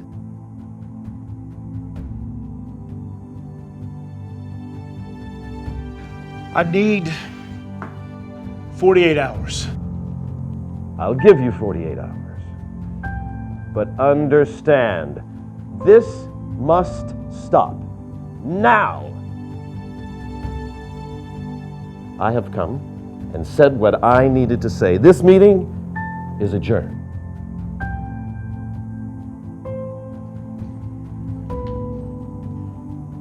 Mr. Kenny, may I have a word with you for just a moment?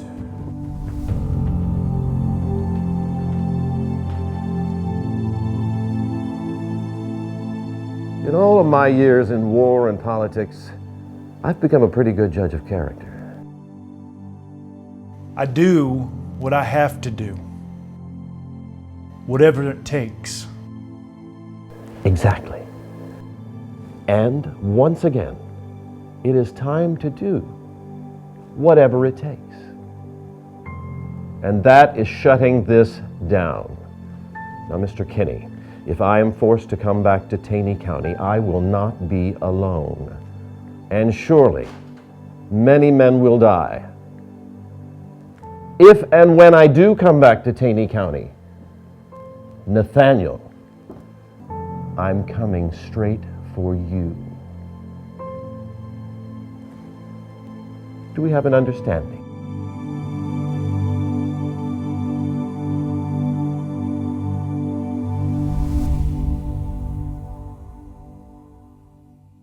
You silver-tongued devil, we wish.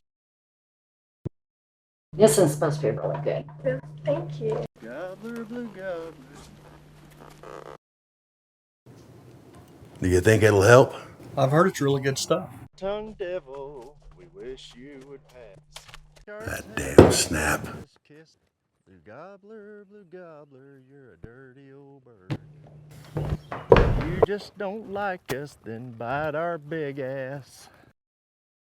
Sam Snap, I say it's time you quit singing that damn Blue Gobbler song, else you got trouble coming to you. What's the matter, Wash? You don't like my little tune about the Baldknobbers? Or maybe you just feel bad helping Kenny cover up the murder of Andrew Cogburn. You're a damn liar, you son of a bitch. I don't think so, Wash. You and I and Nathaniel Kenny know I'm right. Reckon you think it's a good day to die. Take it easy, Middleton. Mr. Snap has little children. Please don't do this. Missy, this ain't none of your business. You just step aside. Please, Mr. Middleton, don't!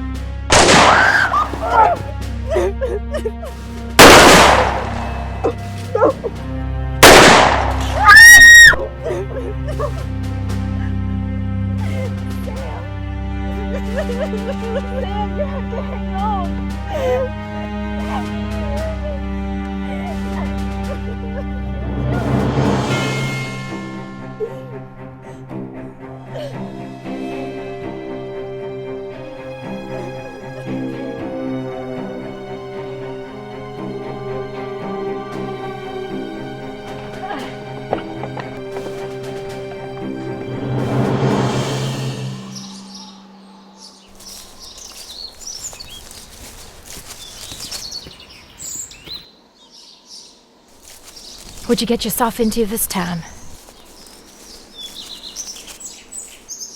Got that look on your face like a fox that's been in a henhouse. You've been in town running your mouth about them damn Baldknobbers again, haven't you? As one of them fellas, I'm particularly ready to wring his damn neck. And we need you around. William? Are you okay? Your lip is cut. Oh, I'm okay, Emma. Just a tussle. A tussle, as you call it, can get us killed. Just don't say anything, William. Your mom's been on a tear all day. It's a cool March day, darling. I'm about to sweat to death as it is. You up to town again, son? Now, Will, I hate that group of fellers as much as you do, but there's an awful lot of them around these days. So many as you can't tell who is and who ain't. Well, it's just the worst of them is Bull Creek's boy, Billy. He acts like he runs the whole group, more so than his pa. And on top of that, he's a hothead. His pa is chief of the Christian County Baldknobbers, and you know it. You're gonna bring them down on us. You could get us all killed, William. You put your whole family in danger.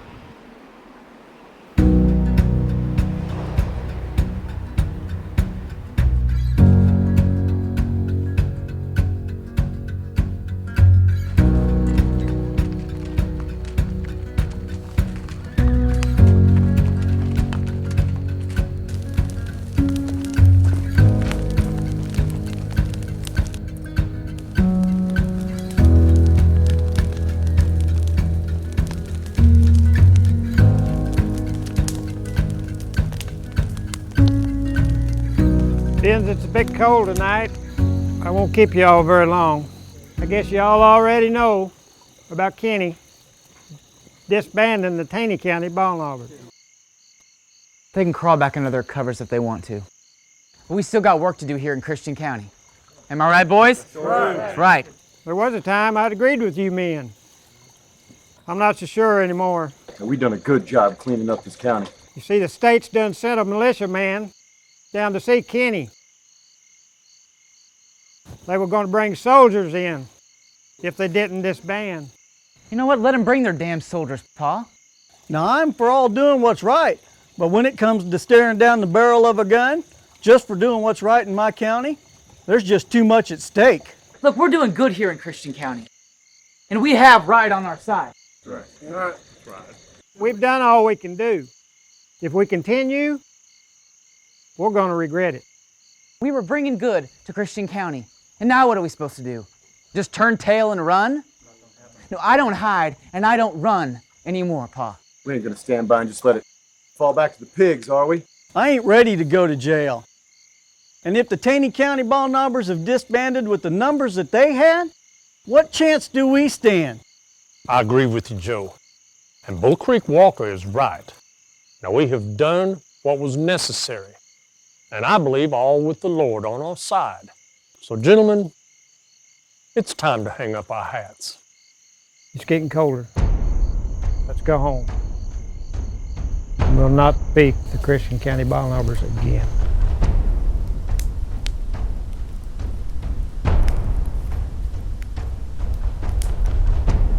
Look, you men signed on to help clean up Christian County. I don't care what my pa says about us disbanding.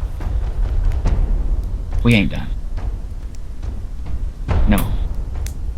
I'm gonna ride tonight. This is gonna be our last raid.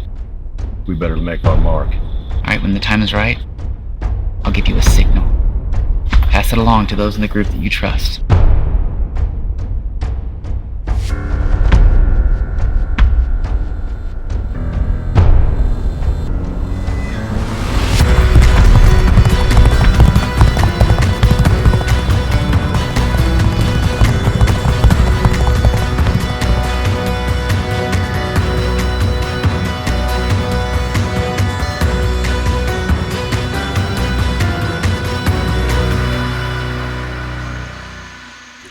Now, Wiley, you and Bill go round back to that door there.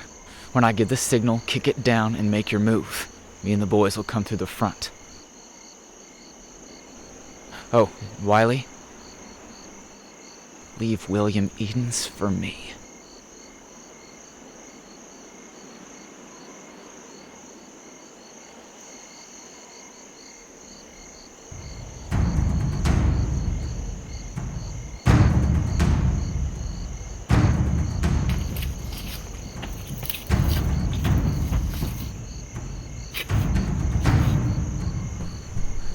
Sounds like they're all down for the night.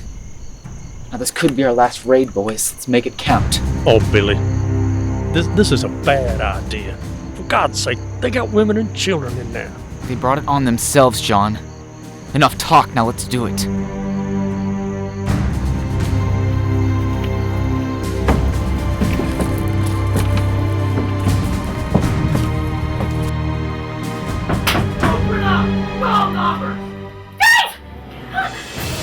What's wrong, Mama?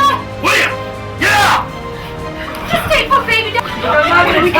We can't find all those men. Damn door! If they come in here, fight like hell.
Emma, it's George.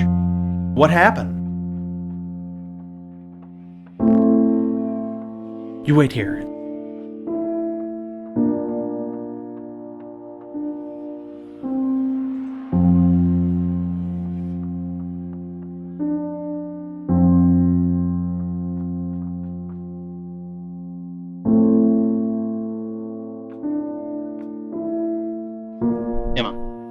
Emma, I'm gonna take you inside. I need to go to town for help.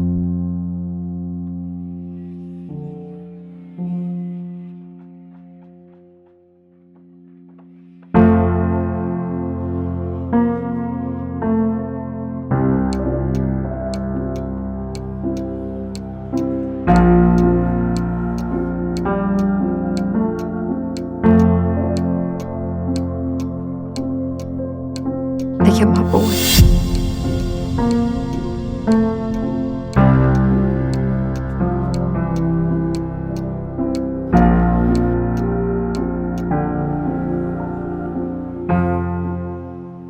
Morning of March 12, 1887, was a grisly scene at the Eden's cabin.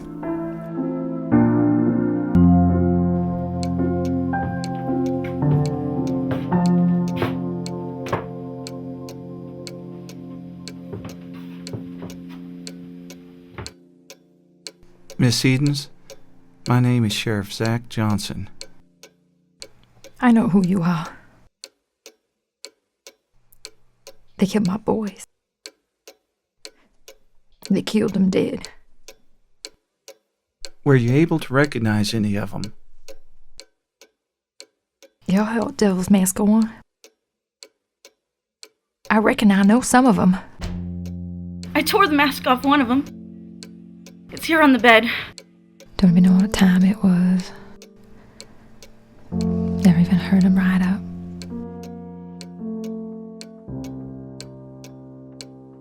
I heard a voice holler. Get out here, Edens. So, I woke up James.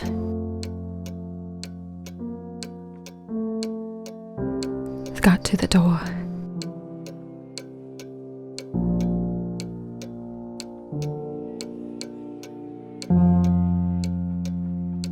They shot my husband in the head. You find them. And you kill every damn one of them. Miss Edens, I can't change what happened here last night. But I am going to find these men. You have my word on it. Miss Edens, There's going to be some women come around here to help you. I want you to listen to them. And if there's anything else I can help you with, don't hesitate to call on me.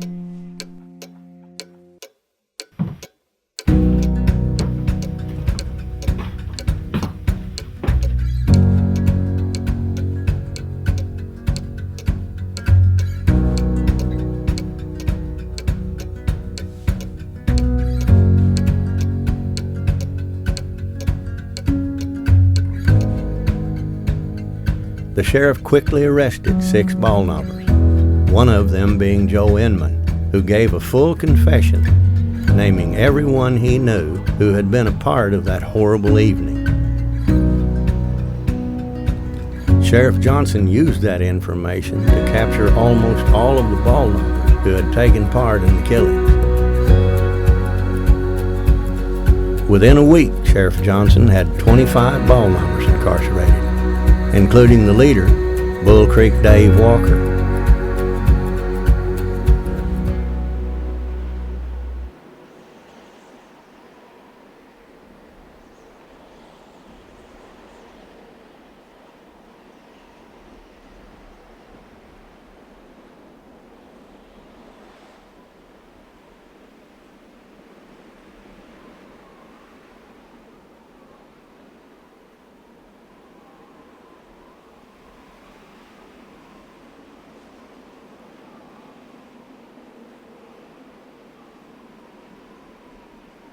What are you doing out here all by yourself?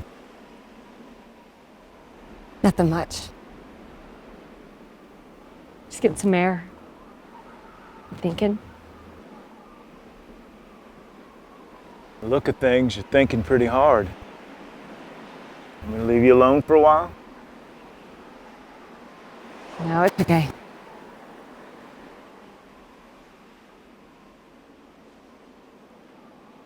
Now, I do want to talk to you. Okay. Where have you been? What do you mean, where have I been? I've just been in town taking care of some business. You're gone. Days, evenings. Paul and Georgia are starting to do some of your chores that you usually do. We never see you at home. Well, I don't see that as a bad thing. They're getting older. They need to take more responsibility. I don't disagree with them taking on more responsibility. But you have a responsibility as a father and as a husband. I was fine when it was the League and you were fighting for the county, but the League's been disbanded. There's no more meetings. Is that true? Why would you even ask me that? I made an announcement for everybody to hear. It was in all the papers from here to New York. Because you're never home. You're not being open and honest with me. You promised. I'm not going to stand here and be dressed down by my own wife like I was a 12-year-old boy. I do the things that I have to do. That's just the way it is. Then go! Get yourself killed! You want me to walk behind you like a dutiful wife in silence, and that's not me! Go!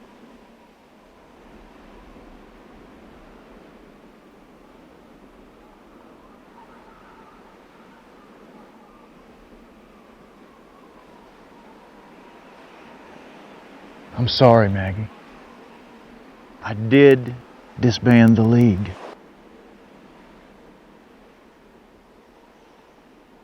It's not as simple as just signing a piece of paper. Get a train like this rolling down the tracks. It takes a bit to get it stopped.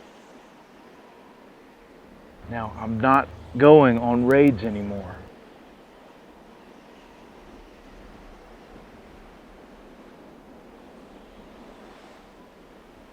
The judge approached me a couple weeks ago. that's handling the S.B. Berry store. He wants me to take an inventory before they get divorced so that they can divide things up. Thought about it. I think I'm going to buy it. Farming at our age, it's hard work. I should be done with the inventory in a couple of weeks, maybe. What happened to us making our decisions together? For once in our marriage, I'm so disappointed in you. I'm disappointed that you shut your family out. I love you more than you could ever know. Because of that, I've held back some things that I shouldn't have to protect you. I spent a lot of years on my own just taking care of me.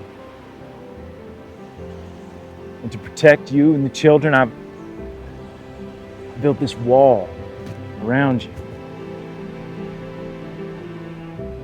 The mistake is that in building that wall, I put myself on the outside.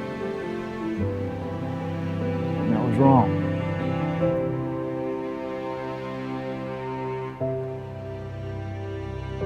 You're right. I'm sorry.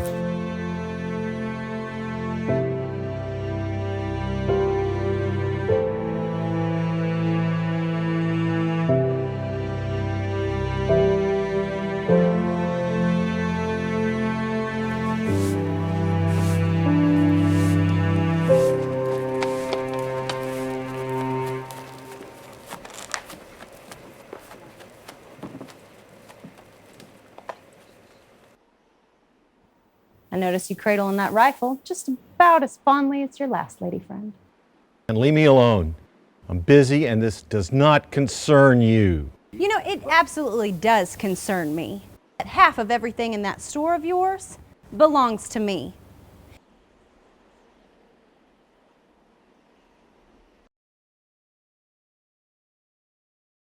Paul, you're gonna eat me out of licorice over there.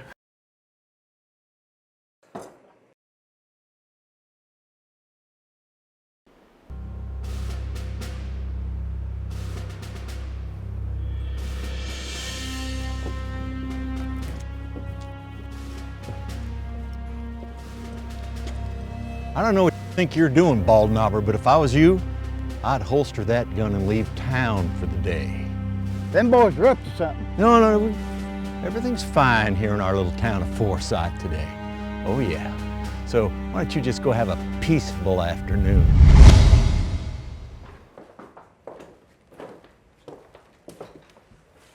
What the hell are you two doing in here? As you can see, I'm busy. You have something you want to discuss with me, we'll do it later, outside of this establishment. Well, what's he doing here then? That is none of your concern. Now leave. Well, Captain, it's damn hot. Could we at least get a drink of water? I will kill you if you don't leave now.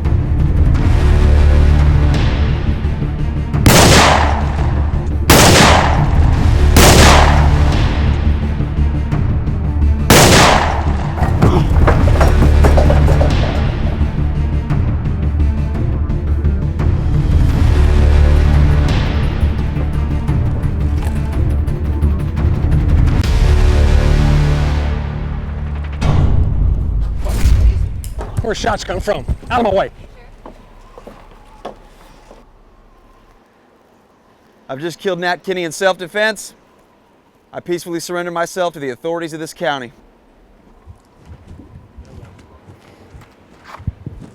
Paul. Billy, I don't know what you've done or what's going on in that store, but you're going to come in with me until I can get to the bottom of this. If they move, shoot them.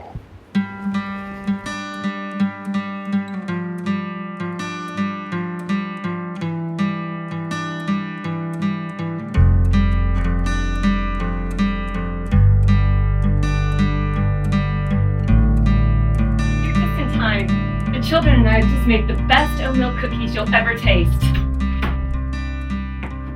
Becky, what's wrong? Maggie, we need to talk. What's wrong, Pablo? I'm so sorry. I'm so sorry. What did Beth just say? Nathaniel was killed in town about an hour ago.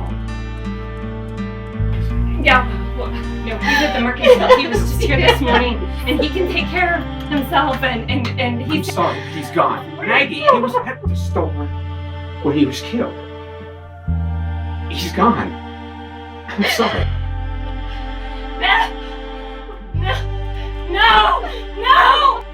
No, what happened? No! What are we gonna do? No! What? Nathaniel! Mama? Hey, Georgia, you want to help your mama? Do something for me. Just going upstairs. She'll come see you soon, okay? Help us to help your mom. Just run upstairs, okay? Did Nathaniel suffer? No, dear, he didn't suffer. No!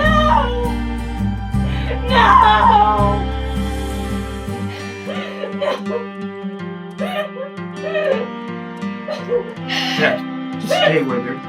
Check on the children. I'll be back soon, okay? What are we gonna tell the children? What am I gonna tell the children? Nathaniel! I'm sorry. Oh my God.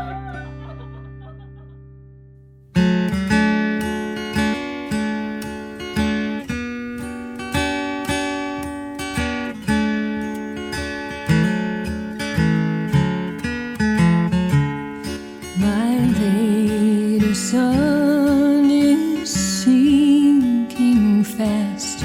My race is nearly run.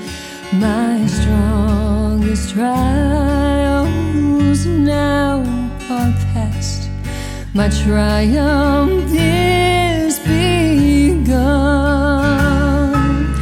Oh, come, angel band, come and round me stand. Oh, bear me away on your snowy wings to my immortal home.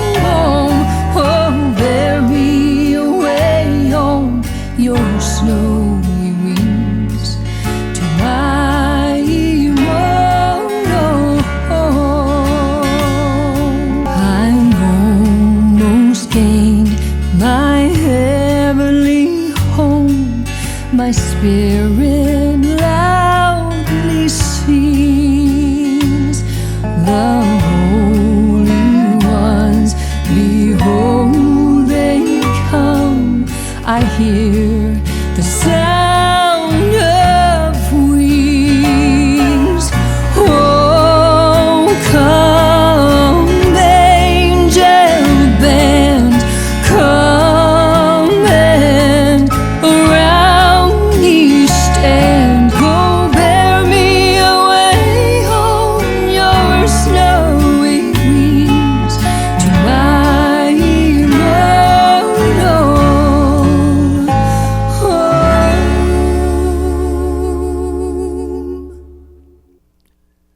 Dave Walker, his son Billy, and John Matthews were anticipating their fate. May 10th, 1889 was the day set by the state for them to hang. Sheriff Johnson had known each of these condemned men for many years, so they insisted that he be in charge of the execution, even though he had no experience in such matters.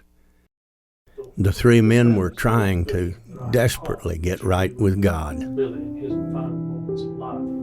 Feeling more and more hopeless as no stay of execution had come from the governor, the three men sought peace through religion.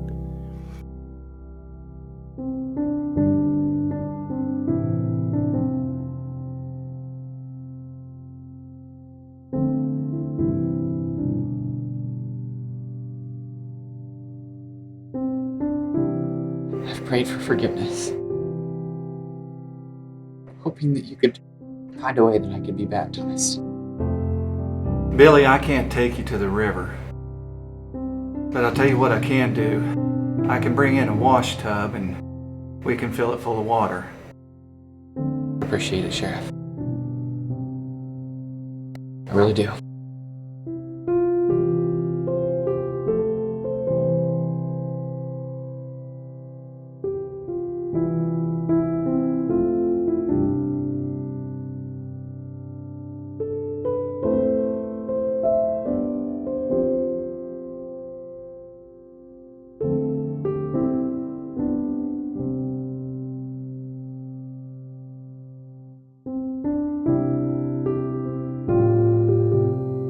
Take care of your mama.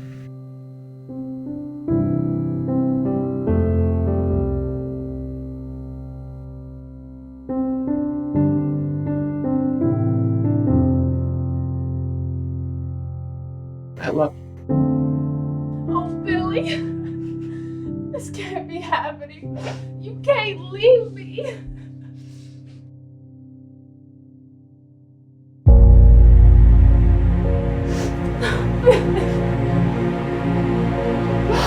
Oh, God.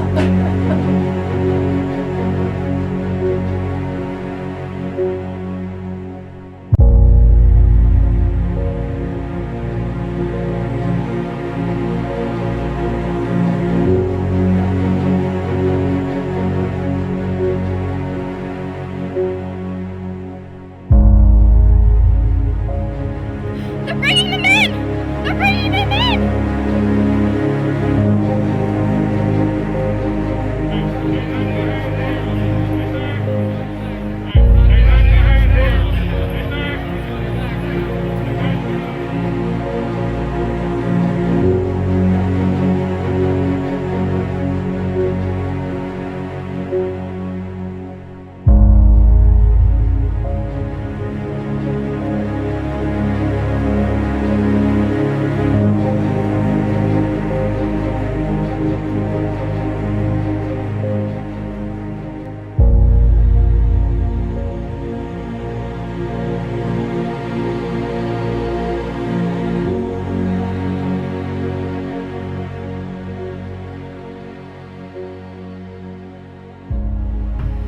They're gonna do it, Pa.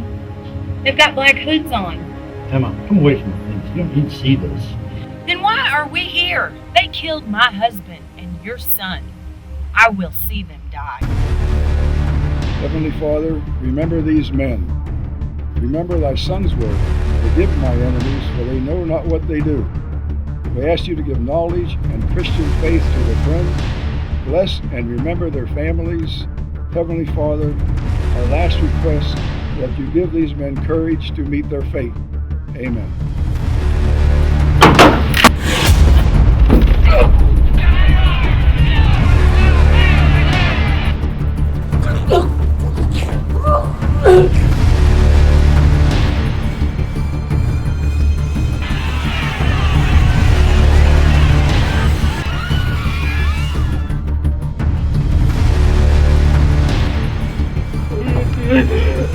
Hold him!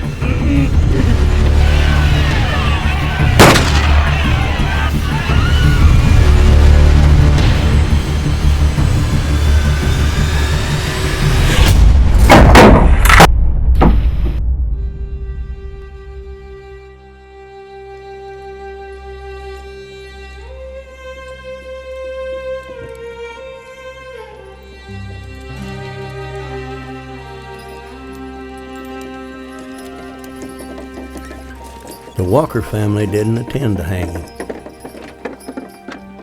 The bodies of Dave and Billy Walker were taken by wagon to Sparta, Missouri.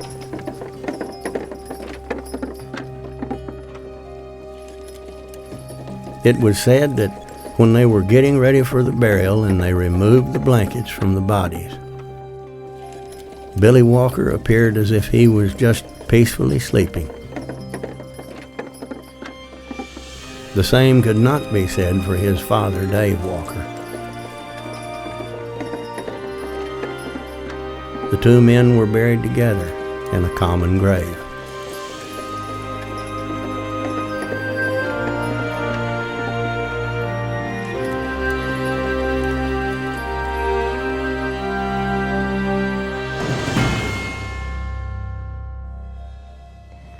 Gentlemen, thank you for coming. Maggie, this here is Ed Funk, the man I was telling you about. He's here to help you out with what you're looking for. Miss Kenny? Thank you, sir. Mr. Funk, would you like some coffee? That'd be nice, ma'am.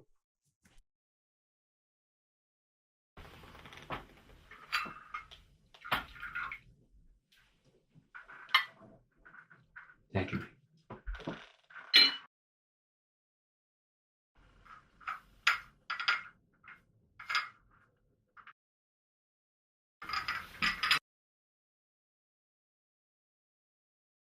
Mr. Funk, Galba tells me you're good with a gun. Yes, ma'am, I am. I've been doing this a long time. If I wasn't any good, I'd be the one 6 feet under right now. Mr. Funk, I'll get right to the point.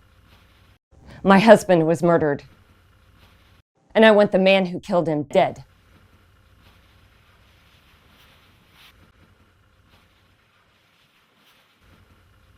I'm willing to pay you $1,500 to make sure that you and Galba get it done. Now, Maggie, you know the Miles brothers. Whenever you see one of them, the other two are always close by. It's going to be tough, but it can be done. Ed, the Miles brothers are very good with guns, especially Billy, and they don't back up from anyone. That is only going to make it easier. I'll give you $500 now, and the rest when Billy Miles is laying in his grave. Miss Kenny, that's going to be a matter of picking the right moment. But I will see this through. You can count on that. Do we have a deal?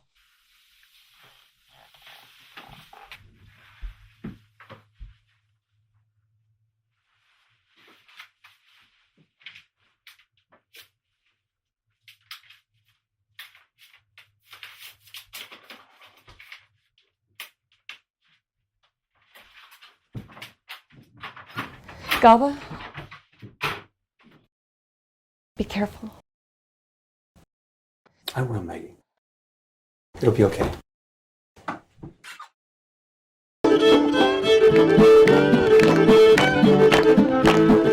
On July 4th, 1889, the little village of Kirbyville, Missouri, was having its annual 4th of July picnic. The community had always looked forward to this event with all the good food and games.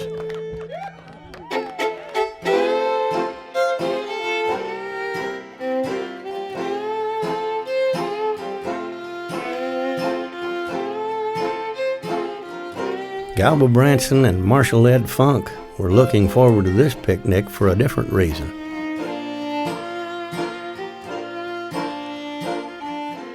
They had heard that Billy Miles would be attending, and they had a big surprise for Billy Miles.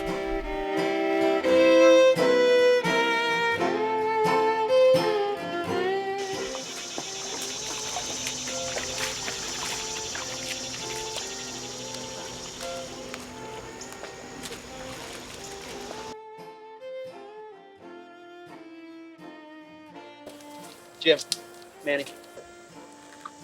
There was an awful lot of Baldknobbers here at this picnic.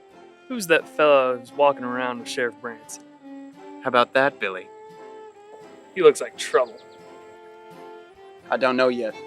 I'm sure he's with Branson. Looks like he's sticking with him pretty close. Branson don't want no trial. He's here for me. You two take good cover when you see Sheriff Branson. Don't take no chances. I don't think they've seen you two yet. Let's keep it that way.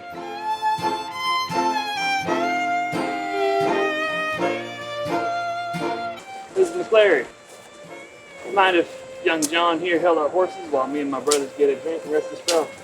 Not at all, Jim. John, go ahead. Hold tight, young horses, and keep them close. They're a bit spirited.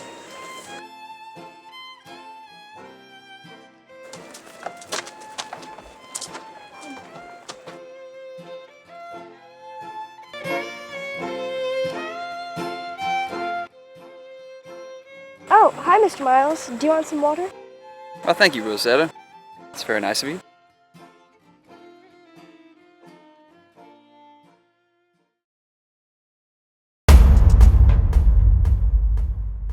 Hold up, will you? Hold up if you want to, Sheriff. I come to finish what we're getting paid to do.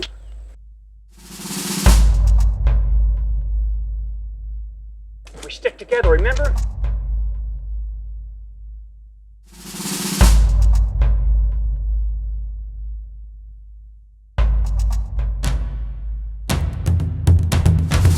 Hey, you Billy Miles? Yeah. You got a gun on you, Billy Miles? Sure you want to do this? Answer the question. I got a gun.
I miss you so much, Nathaniel. Life is so hard without you.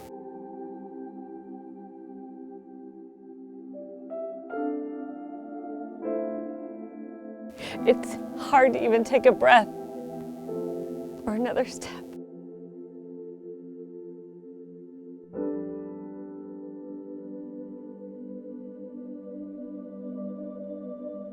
I tried to do what I thought you would have wanted. You didn't deserve to die.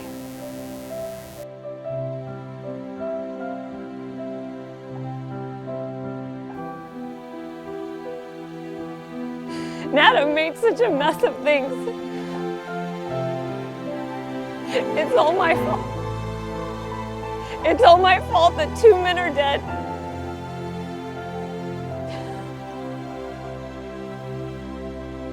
And Elizabeth Branson, my best friend, is now a widow, like me.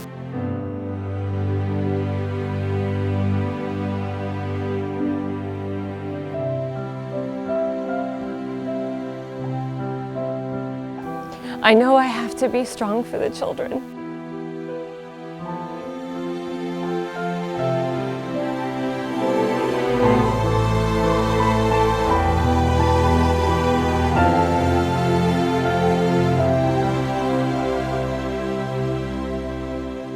We'll be together again soon. when I take my last breath.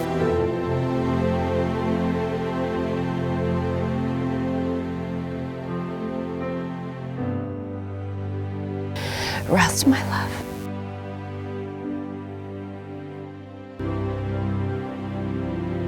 Rest, Nathaniel.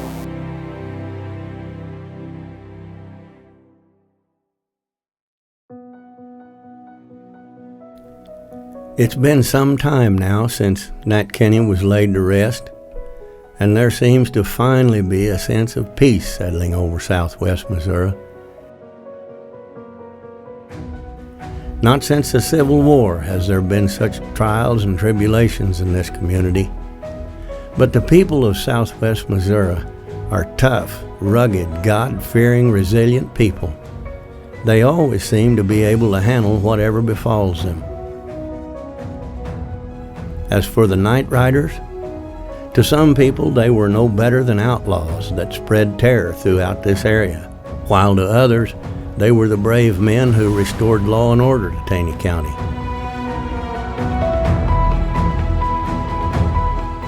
But however you choose to look at it, it will be recorded in Missouri's history that in the 1880s in southwest Missouri, there was a group of men that struck fear in the hearts of those who chose to break the law.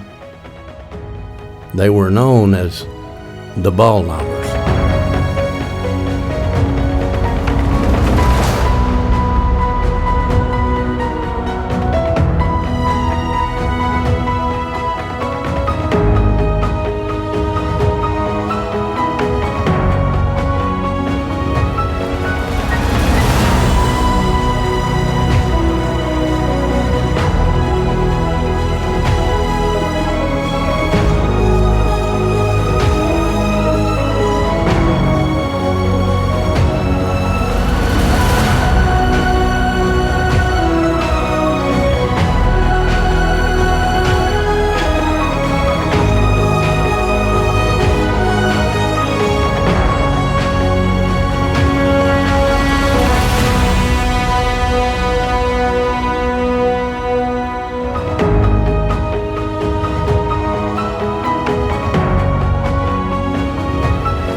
My lady sun is sinking fast. My race is nearly run. My strongest trials now are past. My triumph is begun.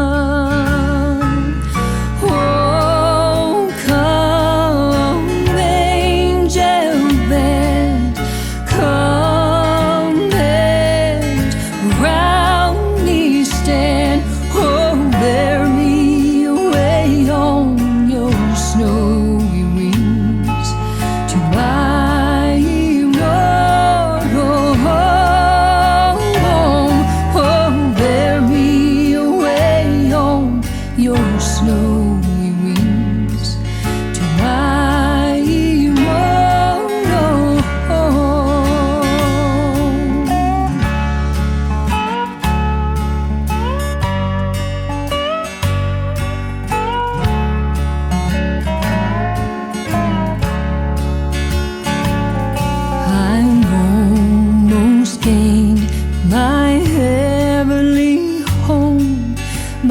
Spirit loudly sings, the holy ones, behold they come. I hear